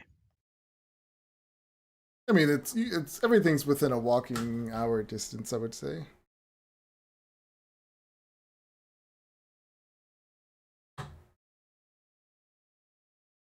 So where to? What you guys gonna do for the I day? don't know. I've only been to the city once. I don't really We care can go for it. to the yawning portal. If it ever becomes an issue, my background, I have city secrets, which means we can travel. I and my group can travel in half the time, wherever and between any 2 locations within the city. I look at Rob and I'm like, I too. Who do you look at? Who? Where? I look at Fender. I look at Finn and I'm like, I too have city secrets and can move my party swiftly through them. Perhaps we can get there in a quarter of the time then. I think it stacks. I think it should be a Big days. competition to who can get us there faster. If we all had that, we could get there before we left. I call the gnome. Which is weird considering you people don't know where you're going. You know, I heard that the yawning portal has like this whole dungeon below it. It's really cool. We should go down there. Yeah, I think that sounds like a good No. idea. Why would we do that? Why? Just to see what's. I mean, who knows what we might find down there? That sounds horrible. There's just like It infinite just down there. sounds- An infinite dungeon? Who would go down into an infinite dungeon? That's madness. That is madness. I'm Maybe not we could into that. find some treasure. Oh. Why? An infinite dungeon. Why do you always say that Stay in word and dungeon my there ears? constantly. Why would you There want that? could be treasure down there. Interesting people. Dead You know, people, dead bodies. only those we leave behind. There could be Lots some of very famous books down there too. Oh, we're already on a quest. Nobody's interested in books, Ren. I'll look at Leopold. Angry eyes. Well, let's go there, drink excessively, and then start making decisions. Ugh.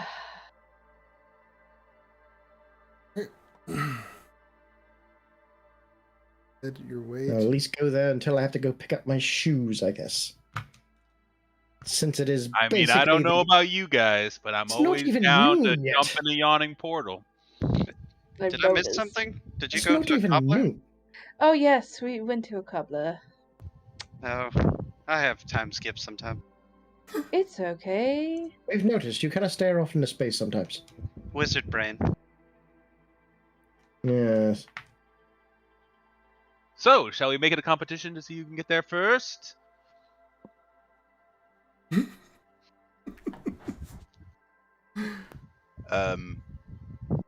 Sure. Leopold, Hemlock, you come with me. Yes! Quick, what is Excellent. that over there? Man, run! Go! So are you You know gonna what? go 2 different ways, or are you gonna go the same way? I'm going the fastest way. As am I, although I've got Leopold, who is familiar with the city, with me. Uh-oh.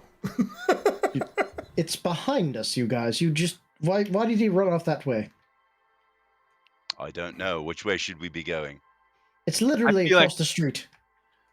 That's not true. I mean, you guys want to roll for it to see who actually got faster? Okay. Yeah. I want casting- advantage because I've got Leopold. I'm getting on What Van's is- back and casting haste. Because they have 3 well, he's casting haste that We only have cancels 2. out your advantage. So What's the roll? I'm trying to think of what it would be. But it's a skill that you would use this. It would be Survival. Survival. maybe? yeah. Give me 2 survival checks.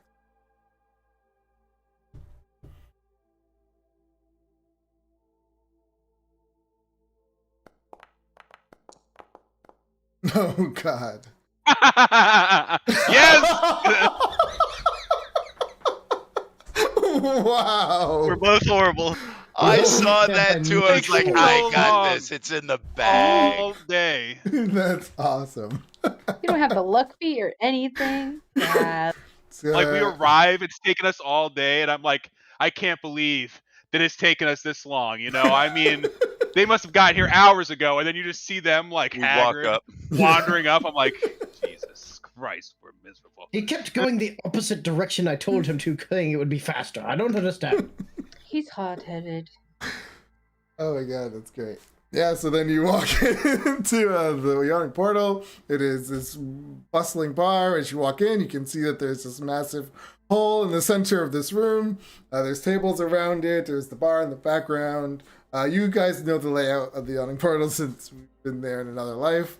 There's And- not even a railing. This doesn't seem safe at all. Yeah, you No, see. look at that man just hanging on a rope above the yawning portal. Yeah, and they're dropping him down. Everyone's cheering him on. Let's join him! No! That man's going to die. He's going to die. He has no armor. Not He's got if a we toothpick save of him. a sword. We can save him. Just We're think. not saving him. Yeah, no. Let's get some drinks and I don't know. Let's play some cards or something until he has to get his shoes. Come to the bar like, more adventurers here for the pit. Indeed! No, Absolutely no, not. no. We're I'm on going business down there. already. I don't care what you have to say. No, about you're not. We're gonna get some drinks, and we're gonna get a table over there. And what is it? Lunchtime yet, or Yeah, we'll say Took us it's. we'll get some food After. to the table. All right. When are your shoes ready? This afternoon, I'm probably around a couple hours from now. Let's just listen to the music, watch these poor saps jump to their deaths or lowered to their deaths, and wait until the cobbler's done with his shoes. Yeah, they come I'm over. jealous. You guys are getting your meads and your drinks. They bring over some beef stew, bread. What do you guys? So I mean, what do you guys want to do here? I'm like, Did you see that one guy going down? He looked like maybe a prince from the south. It's like really fine clothes. Yeah, he was kind of hot. Hey. Hey! He's definitely going to die. Someone just threw a Yeah. drunken elf down there. Yes, yes. Yep. I think Oh, she's shoot. tough though. Yeah. That'd be great. Well, I suppose we should start adventuring. I mean, we are adventurers. Tomorrow should be an exciting day. Yeah. We're gonna solve a murder. Come on, that's We don't know where we're going to. All we're doing is meeting this gentleman tomorrow. oh. Follow him back to his Dark Lord Master and solve the mystery of the slain family. You guys know I can follow people now, right? Have I told you guys that? No, what? No. I got In what the way? the arcane eye spell. I can just cast it and follow people. It's very slow, so I mean, if he's moving fast, True. Still So what are we going to say to this guy? Are we talking to this guy? I will be doing. the Well, you talking. know what I mean. What are you going to say, Leopold? I am going to say that mother and father wish to pay their respects to the Lord, and would very much like to send a nice letter or have dinner with him at his abode. And where could we meet him? And I'll be very persuasive. I am generally a good persuasive person, and we will see where that will get us. And if that, provided that fails, sure, follow him to your heart's content to his flat or Dark home, and I'm Lord. sure you'll murder him and We are not going to accidentally murder him unless unless he getting wants any to murder information. us.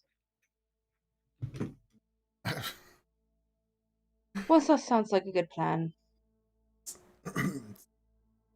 So do you guys want me to just fast track things? Like, do you want? Yes. So, are you getting your shoes today? Or are you gonna wait tomorrow when Ferris will be there? I'll go ahead and get the shoes today. See if the shopkeep has had contact with Mr. Farrell yet, by word of mouth or pigeon or whatever they use, and I'll just tell him that I'll be stopping in tomorrow to meet with him. Okay. And, yeah, he would tell you that he's here on that day, like clockwork at noon.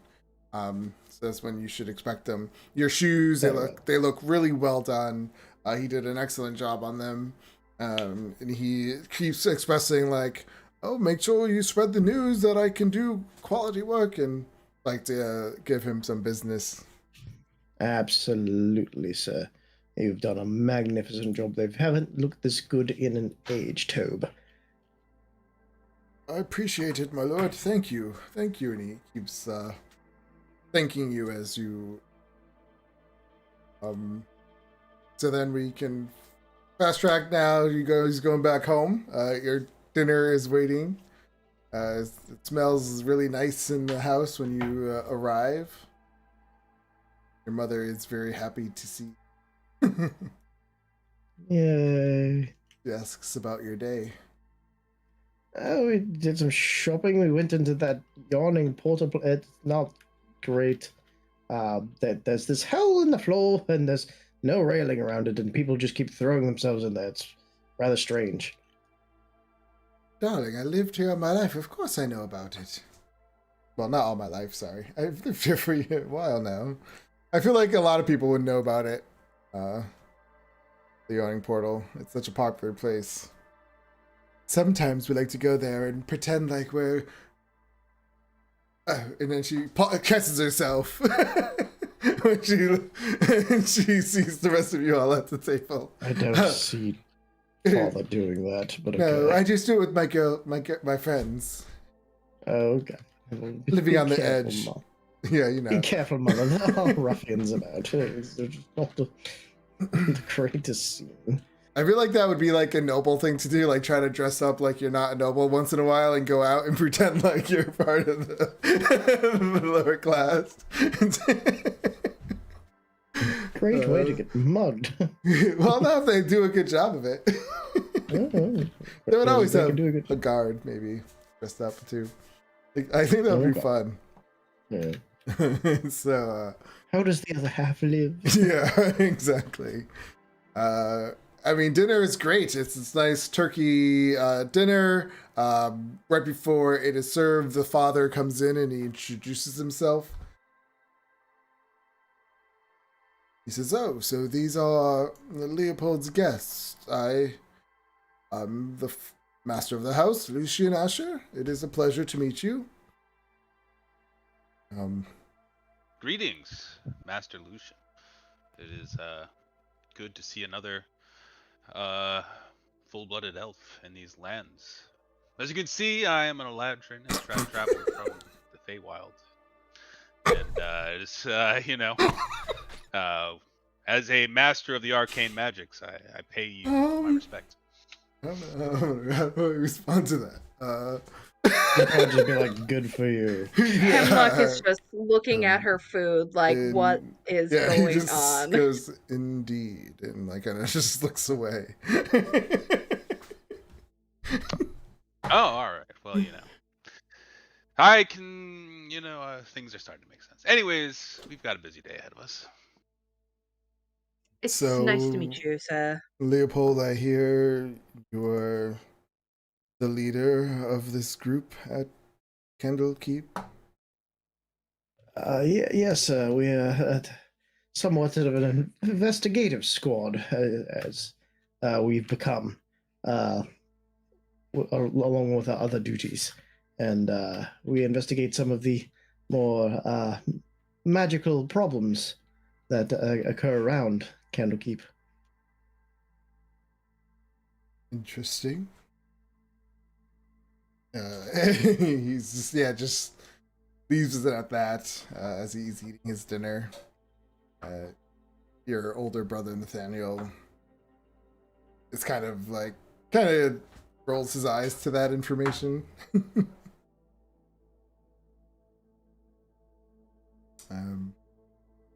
I don't know. Is there anything you want to say? Because if you don't say anything to the father, he's just kind of like is gonna just eat, and your mom just kind of tries to fill in the awkward silence.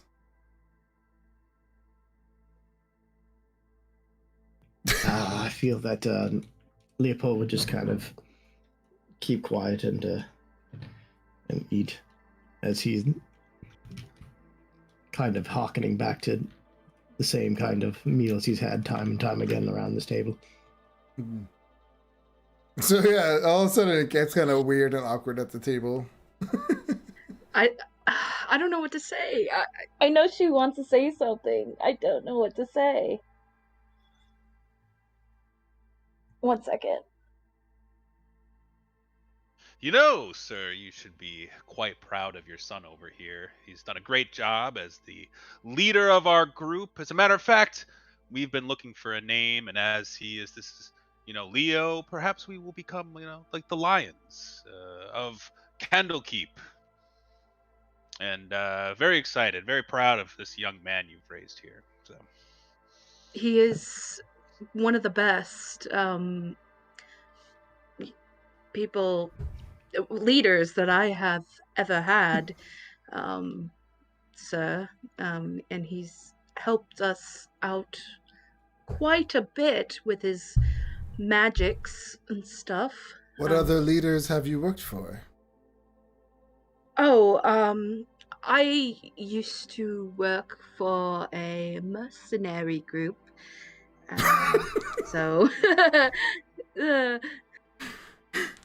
His eyes dart and look over at Leopold. Leopold just wide-eyed looking at Hemlock. No, Trilby! I also worked with a couple of nobles like yourself, sir, with the mercenary group, and he's one of the best I've worked with. Yeah. I see. He's like just staring at Leopold. Pleasure to meet you, Lord Asher. Rin, wizard also, but yes, to Hemlock's point, your son is a fine leader. I've worked with many people in the craft. You can appreciate wizardry, and his diligence and ability to think outside the box, I can tell he inherited from you. He's excellent. yes, I used to work with Siv Alavin, the leader of the Morin Davun from the clans of the north in Beirut. And he was a man of well north of 1,000 years and my personal mentor, and I think that he too would be proud of your son. What's funny is he would probably look at Ren and be like, huh, okay, because he said he's a wizard as well. Yeah. And then he look at Van and go, whatever, dude. Yeah. May I just say that working with Leopold far surpasses any of the thieves in the Thieves Guild up near Luskin that I've worked with. A true inspiration to big wide eyes at Fader.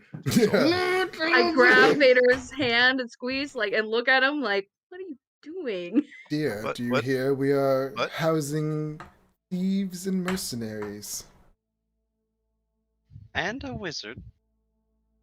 Yeah, he looks at you with more respect. And how did you get mixed with this bunch? The Ren. Well, believe it or not, your son saved my life. I was cursed by hags, and your son freed me of that curse with his knowledge. Oh. He looks at Leopold. Very impressive.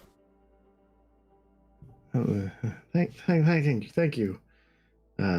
Apparently they were cursing people with these horrible paintings made out of skin. And it was Fader not starts looking through his bag. No, Stop. I grab his hand. I know what's going on. Your middle brother, Zachary, says, see, you turned out to know magic just like the rest of us. And your father kind of gives out a real cough. Yes, it was actually quite impressive. He stopped one of the hag's spells when she was casting it. Probably would have killed most of us. He is a hero. How are you learning this magic, Leopold? Well, of course, I'm not nowhere near the family level, I'm afraid. But I have picked up a thing or two in the Candlekeep. Because I'm assuming he doesn't know about your patron, right? No, he probably would not. And Leopold would try to hide that. Yeah, that's what I assume. I have learned so to him, a thing or two. Stopping magic like that, he's like curious now. Yeah, he can see it in his eyes. I have picked up a thing or two, Father. It's just not as powerful as you with a family yet, I'm afraid. But I hope to get there one day. According to your wizard friend, Ren, you have potential. I'm impressed.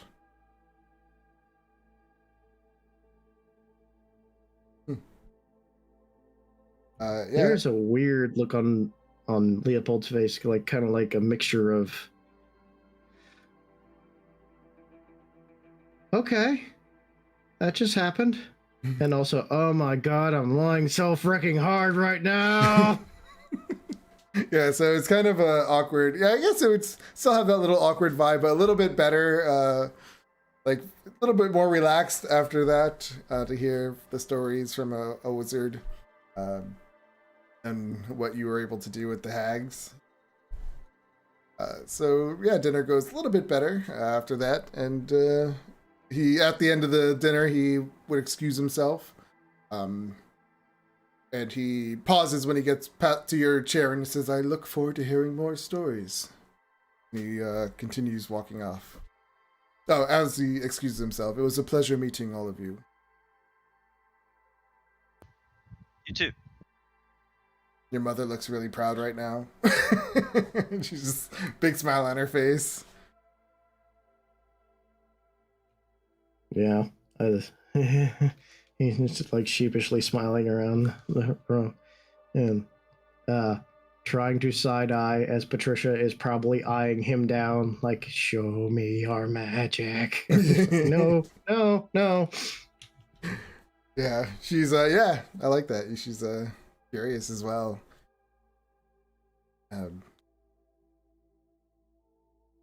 So yeah, she will say that to you. Perhaps you can show us some of your stuff. This is not the kind of thing you want to do around the dinner table. It's fine.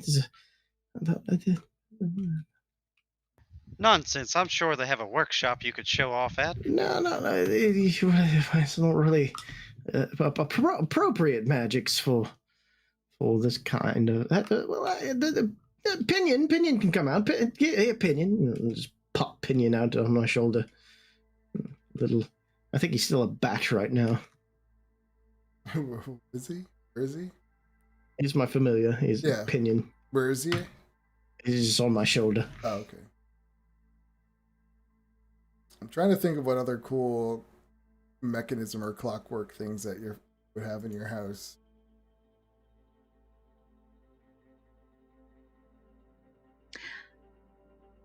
I think after dinner and that his father went upstairs, Hemlock's gonna get up and retire and go to bed.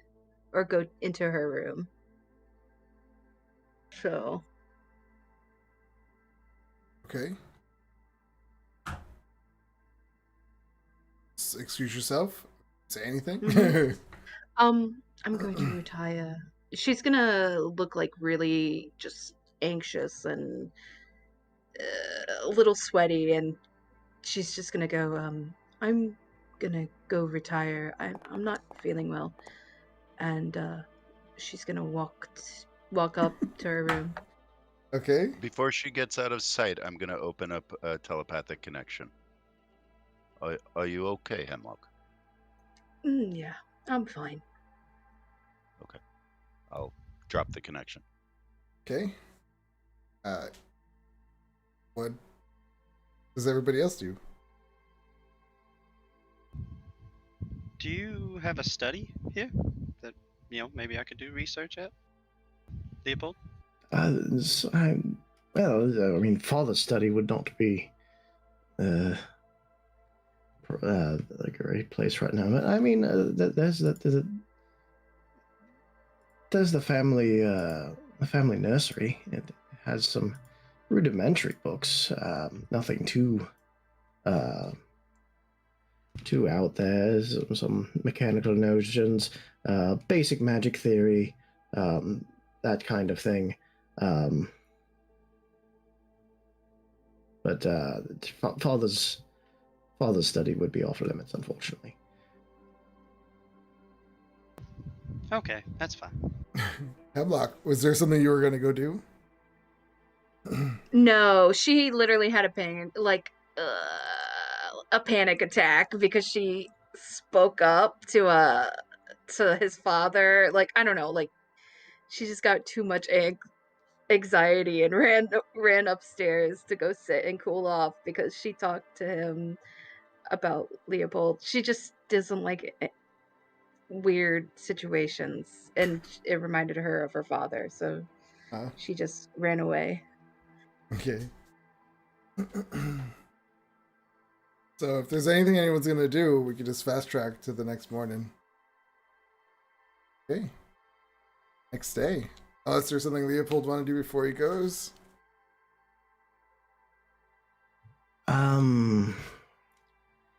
Not much. He'll go and he'll find Hemlock, seeing how she was upset, and just check in with the Hemlock. Are you all right? Oh, yes. Sorry, I had to leave the room. It's not. It is a very awkward situation. I do apologize. No, please. Oh, I understand. My father is kind of like that too. It brought me back. Yeah. Oh, is he an archmage that believes that you would never amount to anything? He's a scholar. He wanted me to. Yeah, kind of. Yes. Pretty much. Okay. I suppose that's something. Never expected to really be almost similar. Yeah. Sorry. Sorry. That I had to leave. Sorry. It's fine. It's fine. I'm sorry that I did not want you people here prior. I'm sorry we pushed to come here. And you weren't. I don't know if you were ready to. I don't know if I'll ever be ready to face this. Thank you. You're welcome.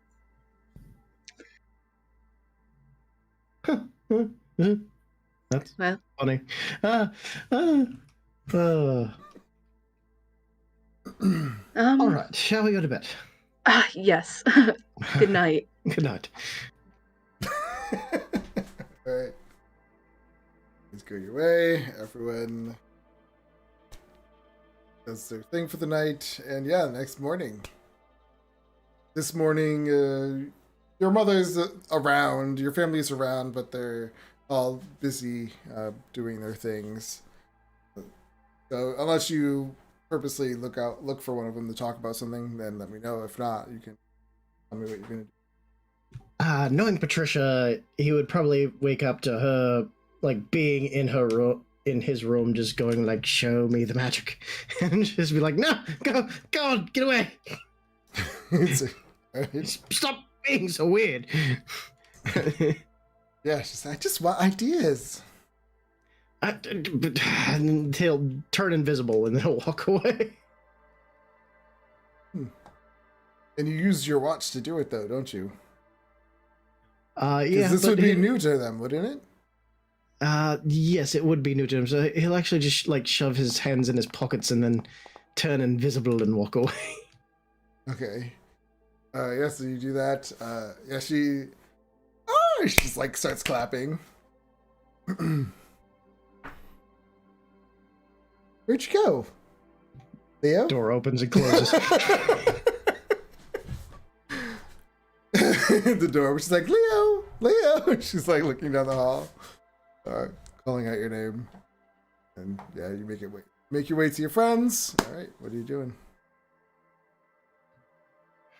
Turn invisible. Okay.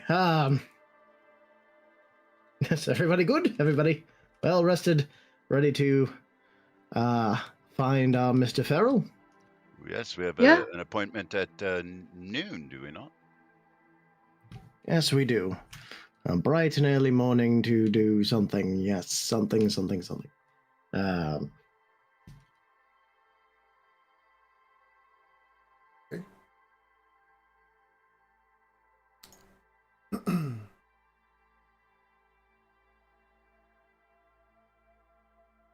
All right. So yeah, you guys eat your breakfast, get ready, and head out. You arrive back in the lower part of town around noon, like he said. Are you guys? Let me see. What are you guys gonna go right to the store at noon? Tell me the setup. Are you gonna wait, get there early? Let me know. So let's see.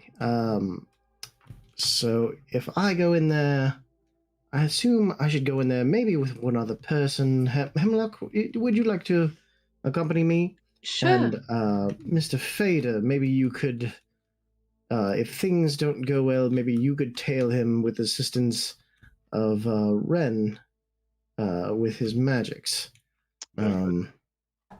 Van, Well, my question is first: are you guys getting there early before he shows up? Or are you gonna get there around noon when he should be there? It's important to be punctual. I think we'll be there maybe an hour to half an hour earlier, just to make sure we don't miss him, just in case he decides to be early today, you know. And in the few minutes before, like maybe 15 minutes or so before the noon, I'd like to try and find someplace where I can keep an eye on the door, but where I can hide.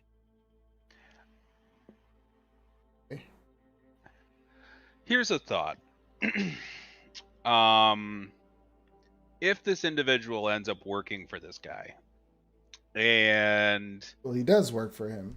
yeah, so this guy works for this individual we're going after. If the person that we are going after is in fact evil, it could be fair to assume that he is also evil, and that he could also be around at the time when we go to this place where this person is living. We could, on some level, be exposing ourselves as looking like we're going to investigate his master, and then end up at this place where this guy is, investigating him, and he will already know about us. Well, that's why it's just going to be me and Miss Hemlock here, being the face of this meeting, and you all will be in the background. Just be aware that obviously, if we do get to that village, I don't know how you two will fade into the background, but if we need to continue in talks like this, there, he could certainly be an issue. Hemlock can change into things, and I can turn invisible, so I don't see why that much be a problem. And Mr. Van, you may be able to take a more. Well, we'll obviously want you outside just in case something does happen. We can say, for instance, this gentleman becomes violent. I don't think he'd become violent in the middle of the city like this. But you can wait outside, and we can call for you if needed. And you may be able to tail him in a much more roundabout sense than Mr. Fader and Mr. Wren can. Well, I also can turn invisible, although it's temporary. I can also disguise myself. You happen to have the ability to summon the familiar, correct? I can summon a familiar, yes. Fader can talk to us telepathically. I'm going to immediately before Leopold and Hemlock go inside. I'm going to open up a telepathic with Hemlock, Leopold, and Wren. No, Hemlock, Leopold, and Van. We could also just track. I mean, obviously, B and Fader, and I think even Ren are quite stealthy. So. Right. So yeah, this is where Leopold and Hemlock are. That's the store, shoe store. So around noon, just like clockwork, you see that there are these 3 riders on horses who are approaching. Behind them is a horse-pulled coach, and inside there is obviously someone. When it pulls up to the store, Leopold and Hemlock, were you going inside to wait for them, or were you gonna wait outside? I figured we would wait inside. As these people pull up, the door opens and this drow elf steps out. He is very well dressed. He has this, just as you see, this nice chest plate on, this fancy hat. He has jewelry. He looks very noblish type presence to him. As he steps down, 2 of these other guards step down with him, and they walk inside the building.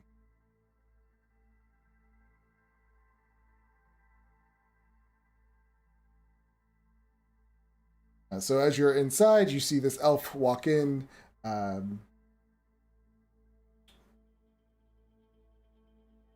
Tobe looks up at him and says, "Oh, Farrell, good to see you as always." And Farrell gives him a look. Of course it is. He says, "Do you have your money?" And he says, "Of course, of course. But before I get that, I just wanted to introduce you to, it's not Lord, so, because you're not the head of the house. What would you be called?" What is a noble's title? I think it is Lord. Is it Lord, even for a regular, like a... Could be like master. Master, into it. yeah. Master, This is yes. Master Asher from the Asher family. He would like to conduct some business with you. And Farrah looks at you and says, "Oh, hello, I am Farrell. What is the business you're looking for?" Hello, Mr. Farrell. My name is Leopold Asher of the Ashner family. My mother was actually quite a good friend of the Yellowcrest family, Maria in particular. And Yes, she was hoping... I remember her. Yes. She was hoping, and my father was actually hoping, that they may be able to visit and give condolences to Lord Zeril. Oh, I'm sure you would truly appreciate that.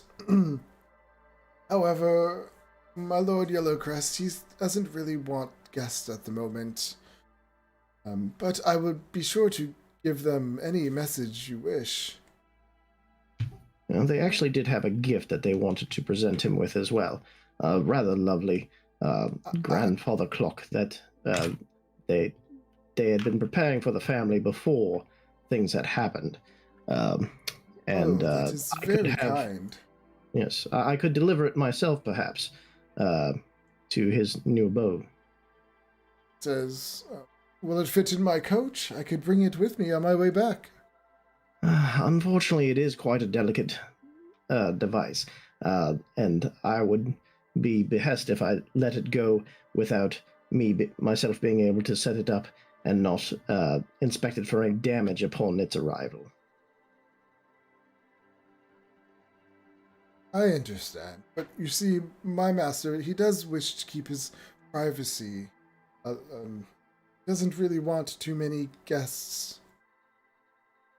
Oh, I assure you, the Ashna family is nothing but what's the word I'm looking for? Keeps privacy in well regard. As you know, we are quite known for our machinations, and we keep our clients very to the chest. Says, well, my lord is living in Greenfast.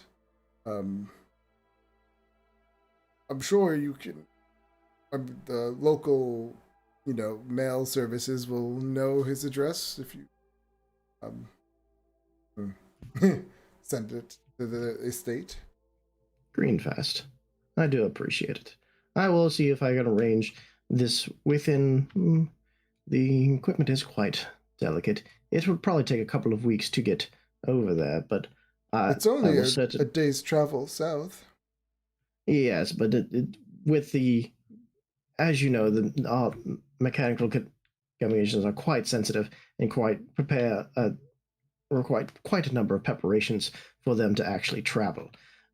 So it'll take that time just to get it ready and fully inspected and disassembled to be reassembled, if you understand.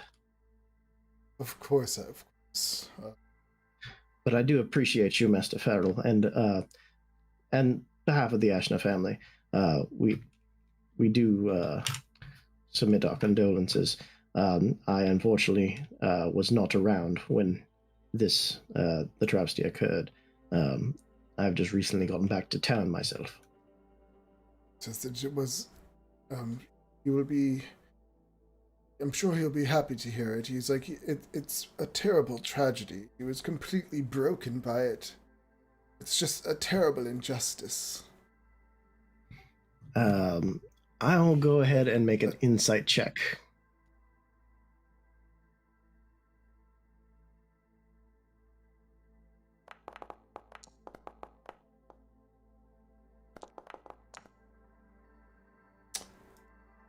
So, I mean, he's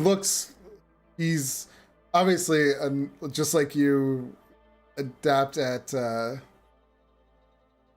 being a noble-ish kind of attitude where they can easily say things. So, but you don't get that he's lying about it, but it does seem rehearsed in a sense. Like there's no real emotion behind what he's saying. Okay. But that's normal for I feel like nobles. Yeah, just looking for any twitch of the cheek or anything like that would give him away. But he's good. He's good. He doesn't fully convince you at the same time. Yeah, he's not giving anything away. Something about him. Well, we thank you, Mr. Farrell, and we will be in preparation. And I'm sure I can contact you here, provided we need to speak again. He says, well, I won't be back for another 10 days. Yes, Mr. Tobe here has informed me of the best way to get in contact with you here. So if we need to, I suppose it's be here. Or do you accept carrier pigeon or something to that nature? Again, if you send anything to the town, they will forward any messages to us. Oh, you're staying with with Lord. Well, I also live there, yes. Okay. I just come here to collect. I assumed you lived in the city and took care of his affairs here, but I see you live. No, he has no residence here any longer. Yes, I just assumed that as you were his away business partner, I did not know that you had lived in the same town with him. But in any case, we do appreciate you, and thank you, Mr. Farrell. It was a pleasure. And Mr. Tobe here does wonderful work. Oh, he says, yes, he does, doesn't he? Points at his own shoes. Guys, yeah. Just do a polite nod to Tobe, and I'll just wait for them to leave. Oh, so you're staying? Or are you not? So yeah, I mean, he's gonna leave. I suppose I'll walk out with him as he leaves, as a politeness, Okay, so yeah, and see him to his carriage. Yeah, as you all get out, you can see that there are all these other bodyguards there that didn't come in. Well, everyone gets on their horses. He nods to you as he gets back into his carriage, and they ride off. Like out of the city? Well, you can't see where he's going from this out of sight. Oh, we were not prepared for this. This is not good. I have an idea. Yes, you should turn into like an animal. And chase I was gonna say a Trojan horse. You're going to try into a giant wooden horse? No. So Leopold said that he is going to send over a clock. We all get into the package, and then we put 2 whatever when we get into the town of, what is it? Greenbrier, whatever. Greenfast. Greenfast. They put us right on his front porch. And when he opens the package, we bust out and punch him in the face. Or we could just go there and investigate and not punch anybody in the face until we're 100% sure they deserve face punching. True. But what's the fun in that? Ren, I'm assuming your arcane eye can't keep up with horses. Well, I was going to ask, how fast does a carriage move through the city? I mean, they. I don't know. I mean, does anything? Because I go like 30 feet. Probably not crazy fast. Not through the city, at least. I mean, no, he's not. He has no reason to rush, so they're going at a normal carriage pace. Okay, I can drop it behind him and just let it follow, and I have like an hour worth to follow. Mm-hmm. Okay. So how fast does your thing move? It's 30 feet. I can also put my raven on it too, and just tell it to come back to the manor when it's done following out. You're only connected to familiars 100 feet, though. Yeah, no, I'm just like seeing if it can just do it, if it can follow command. Is it moving faster than we can run? No, they're not rushing. He's just moving off. Once he gets out of the city, trotting. It definitely will be. Trotting speed through the streets. I'm assuming heading south? Correct. I can. Do I know where Greenbrier is? Is it that far away? Greenfast? You would know that it's a day's travel southeast. It's a well-known farming settlement. It's small, but it's not unknown or unheard of, especially if you grew up in Waterdeep. Okay, I could potentially try to stow aboard this thing. That sounds throw like something a on horrible there. idea. Okay. You could throw something on there, and I can track it later. You could throw you on there. You could be like a mouse. But it's already going.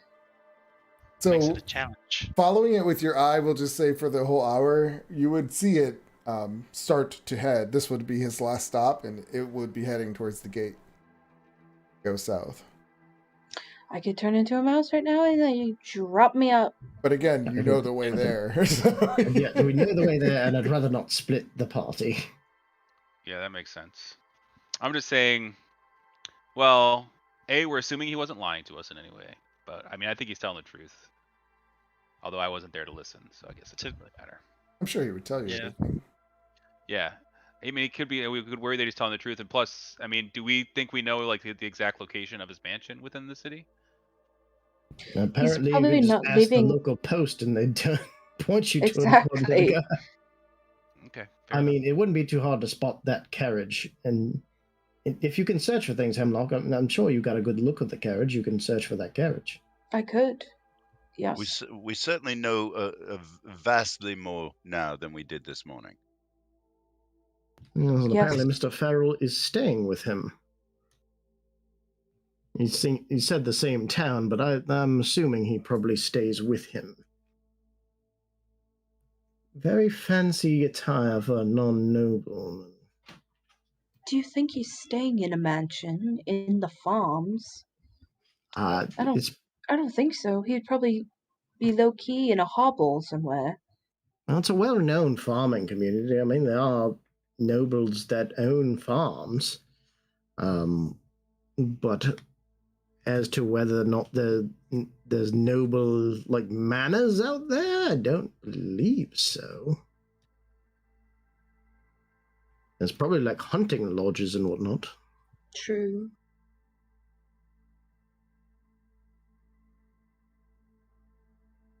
Well, I don't see any reason to delay. We should get some horses and ride after this guy. It's a day's journey, so yes. It's a day's journey on foot or a day's journey on horse, because a day's journey on foot is like half a day's journey on horse. Well, they obviously plan on stopping and spending the night somewhere. Unless they're just camping out in the wild. Well, no, they're in a carriage, so they could probably make it there much quicker. So I'm saying, get some horses. It's gonna do.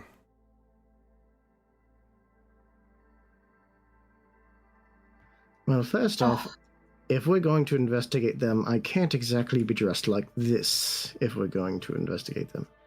So I will need to go to that shop and dress down a bit.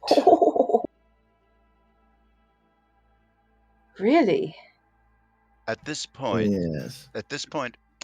Farrell has only seen Leopold and Hemlock, correct? Yes. Correct. And she was dressed up, so her normal I'm a attire. noble lady. Her normal attire may not give her away now. I also have a hood. Yeah. I used to do this for a living. You two could investigate a little more forward than us, you know, since they already know your faces and everything. You could actually talk to them. Well, they think we're coming in a couple of weeks, so I wouldn't show up there tomorrow and go, hey, we decided to come early. No, it doesn't exactly fit the story that we gave. Oh. So I suggest that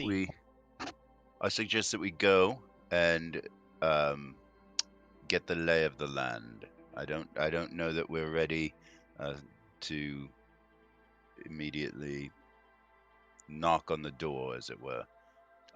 Yeah, so we don't have to do anything once we get there. We can just try to take a look around the town, and maybe talk to the people there, see if they know of anything weird happening by the old manor or something like that. What if there are the cultists? What if there are what? All cult members. All the farm hands. Sacrificing or something. You know what I mean? I can't shake the idea Village. that we may find that Lord Byalis is no longer living. Quite possible. I've got it in my head that Lord Byalis died the same night that his family did and is being kept alive in name only, as a figurehead for whatever the cause of the cult is. Seems Maybe. fair. It's certainly a possibility. It is a possibility. We won't really know anything until we go there and investigate, I suppose. See, you know what he looks like, Leopold? Lord Zerial? Yes. Yes? Not really. How do we know? if the guy that we're talking to or see is him. I suppose I don't know. We could. We do know that Fiddlesticks. your parents knew the family. Perhaps we could get a decent description of the man from your parents. Perhaps your father could show us what he looks like. Well, my mother was more the family friend. I don't know if my father had any dealings with him. I say we talk to your mother. I say that it certainly wouldn't hurt before we depart. And I don't know if your parents have any horses, because I don't know if we can buy any or rent any right now. I don't see why we would need. It's just a day's walk. I don't know. I mean, we can walk. I don't know. You're from here. I'm not. We should also consider that any description that we get from your mother is now going to be years old. Quite possibly, yes. Like, if he is quote unquote grieving, it could change his look. He also could just be changed. I mean, he's messing. If he's still alive, I don't know. He's messing around with the dark powers and stuff. What are you guys gonna do? We need to keep this going. Well, first off, I need to go and buy another set of clothing that's not as nobly, I mean, so I can walk. you're buying, or you're just going to go home and get him? Yeah. I don't think I have anything at home that's not okay. nobly. Okay. So I'll probably just pop into a commoner shop and spend a few silver on some raggedy, scratchy. Oh god, it's so scratchy. Why is it scratchy? Why It's are you common buying clothes. common clothes? We're like, I don't even wear common clothes. So common clothes, yeah, 5 silver pieces. Yeah, they would definitely not be as comfortable as your noble clothes. Yes, something with a hood and like I don't know, it's something odd. Just so I'm not as noticeable. Something adventure-y, I Yeah. suppose. I mean, you're in Waterdeep. Yeah, there's no issue finding it. I'm not going to roleplay. It's 5 silver pieces. Good, yeah. And he'll okay, so well, if we want to get that quickly, I suppose we can rent horses, but my experience with horses has been they are expensive to rent, and if you don't give them back, that's even more expensive. Yeah. I would also say that the amount of time that would save us, I don't know it would be worth it. It's mostly just I thought- for so you're not exhausted when you got there, Yeah, we'll just have to find some place to bed down. according to the Okay. travel laws. Yeah, we'll just have to find some place to bed down. I'm sure we could find something. Yeah. Just. I think one night in the woods is gonna be fine. Yeah, All right. for short spans of time, up to an hour, riding a mount would make a difference, but not for a day's hike.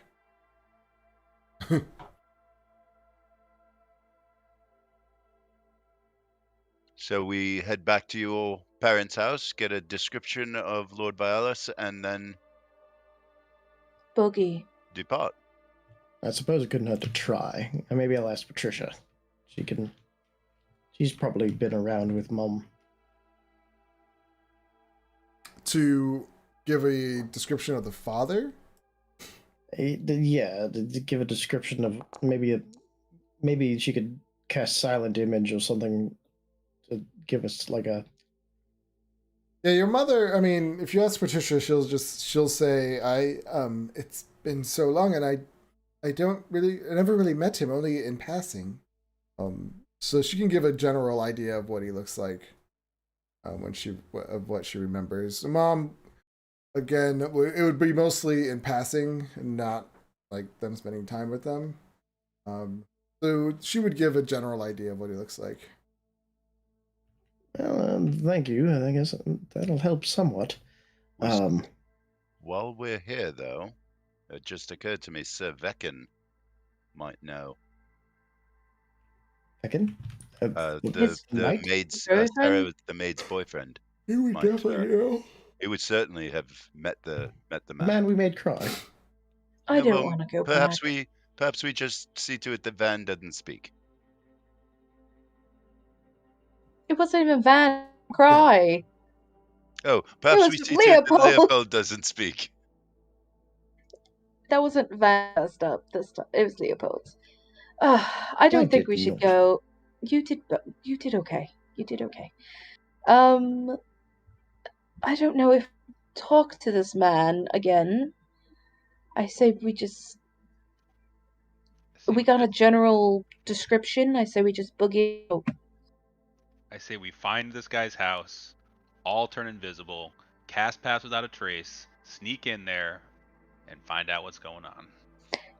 And while he's asleep, we all get close to him, and then turn invisible, breathe on him. He wakes up, screams, and everybody just comes in and kills us all. Sounds great. So, are you staying at Bunk's house one more time, or are you leaving that day? Then you'll be traveling at night. I think that we should. I mean, I know we've been talking for a little while, but I mean, if he wants to buy some clothes quickly, I think we should leave immediately and try and keep up with them. Well, he got clothes, and then you went back to talk to his sister, and then you get an idea of what this guy looked like. So that we're gonna say it's like 2 p.m. night right now.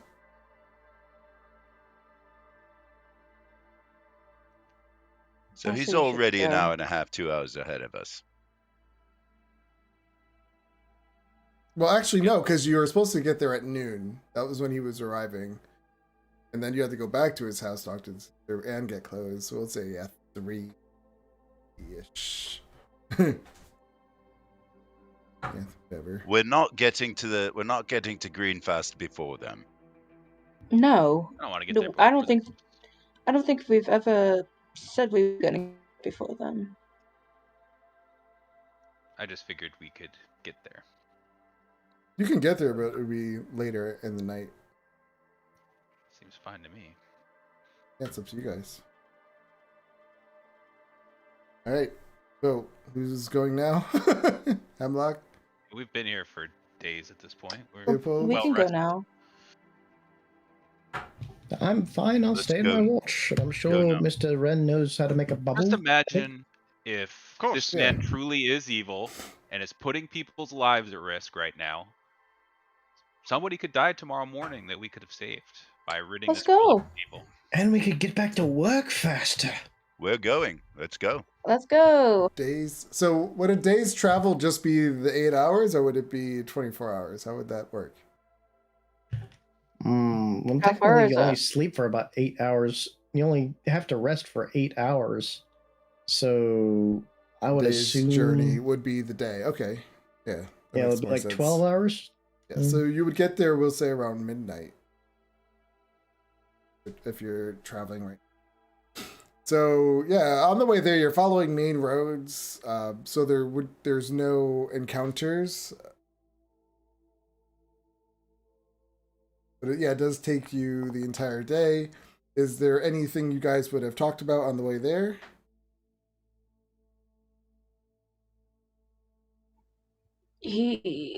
No, not for me.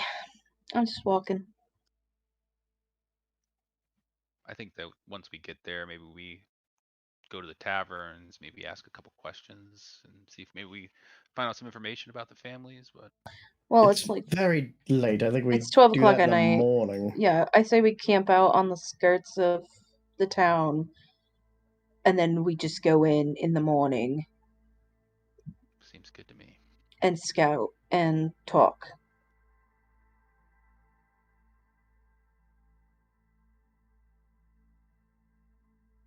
So yeah, you arrive at Greenfast around midnight. Obviously now the town is closed up. You actually do see one building as you're walking through town. It's a pretty small town.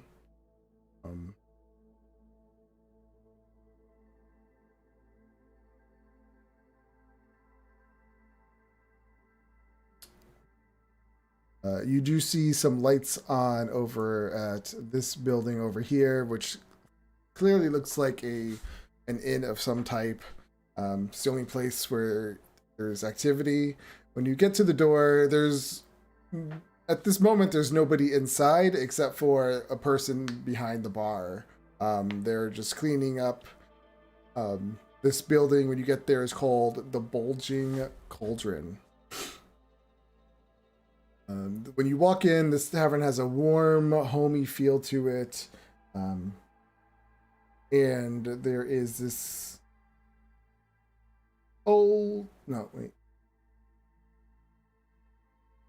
there's this older person, human, behind the bar. And they kind of looks up at you, surprised to see you. Says, so, I haven't seen you, fellow around here. Welcome to the Bulging Cauldron. I'm Old Fargo. Are you here for a room?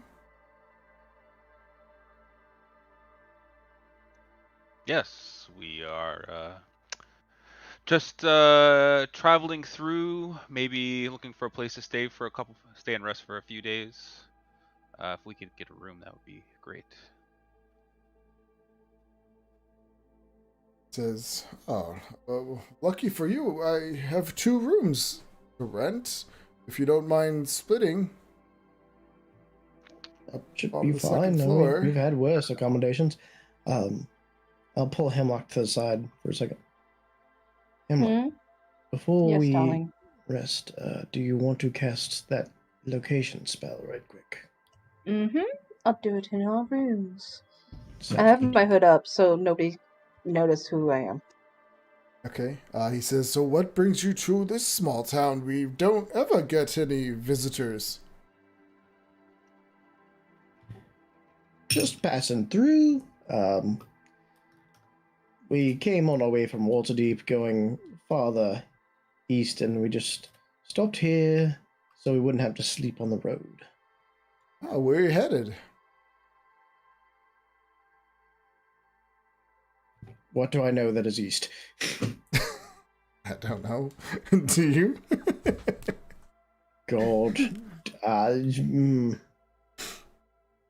We're headed to the place, the spring, the house of beauty, and the name of the god of beauty that I heard it recently had some renovations. It's really gone through some big changes lately, and we're going to the spa.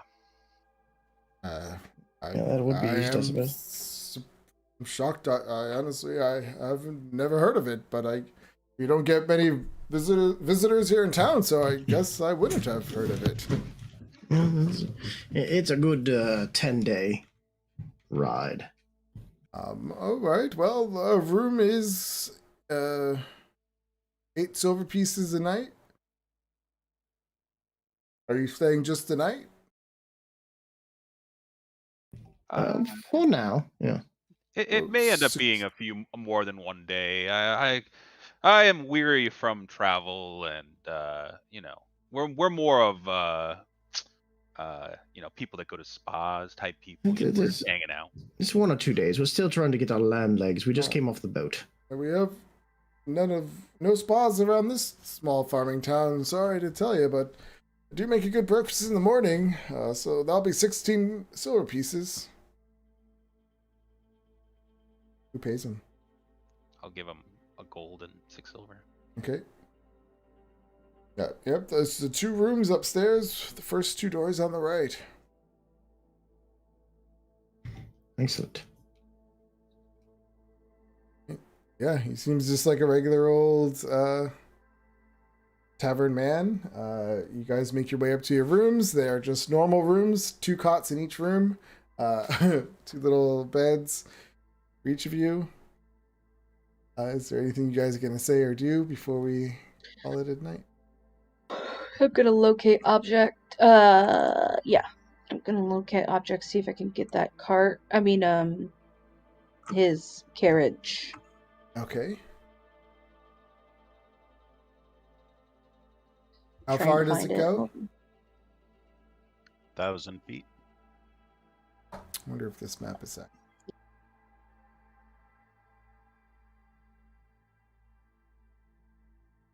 Oh. 1,000 feet. No, not at all. Do you stay in the room or do you walk around town at night?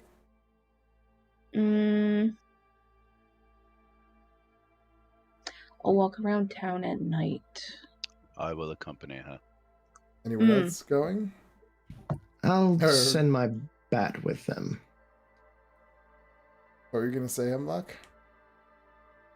I was going to... No, never mind. Yep, locate object, and I'll walk around with Fader. Oh, I'll go as well. Yeah, I'll follow.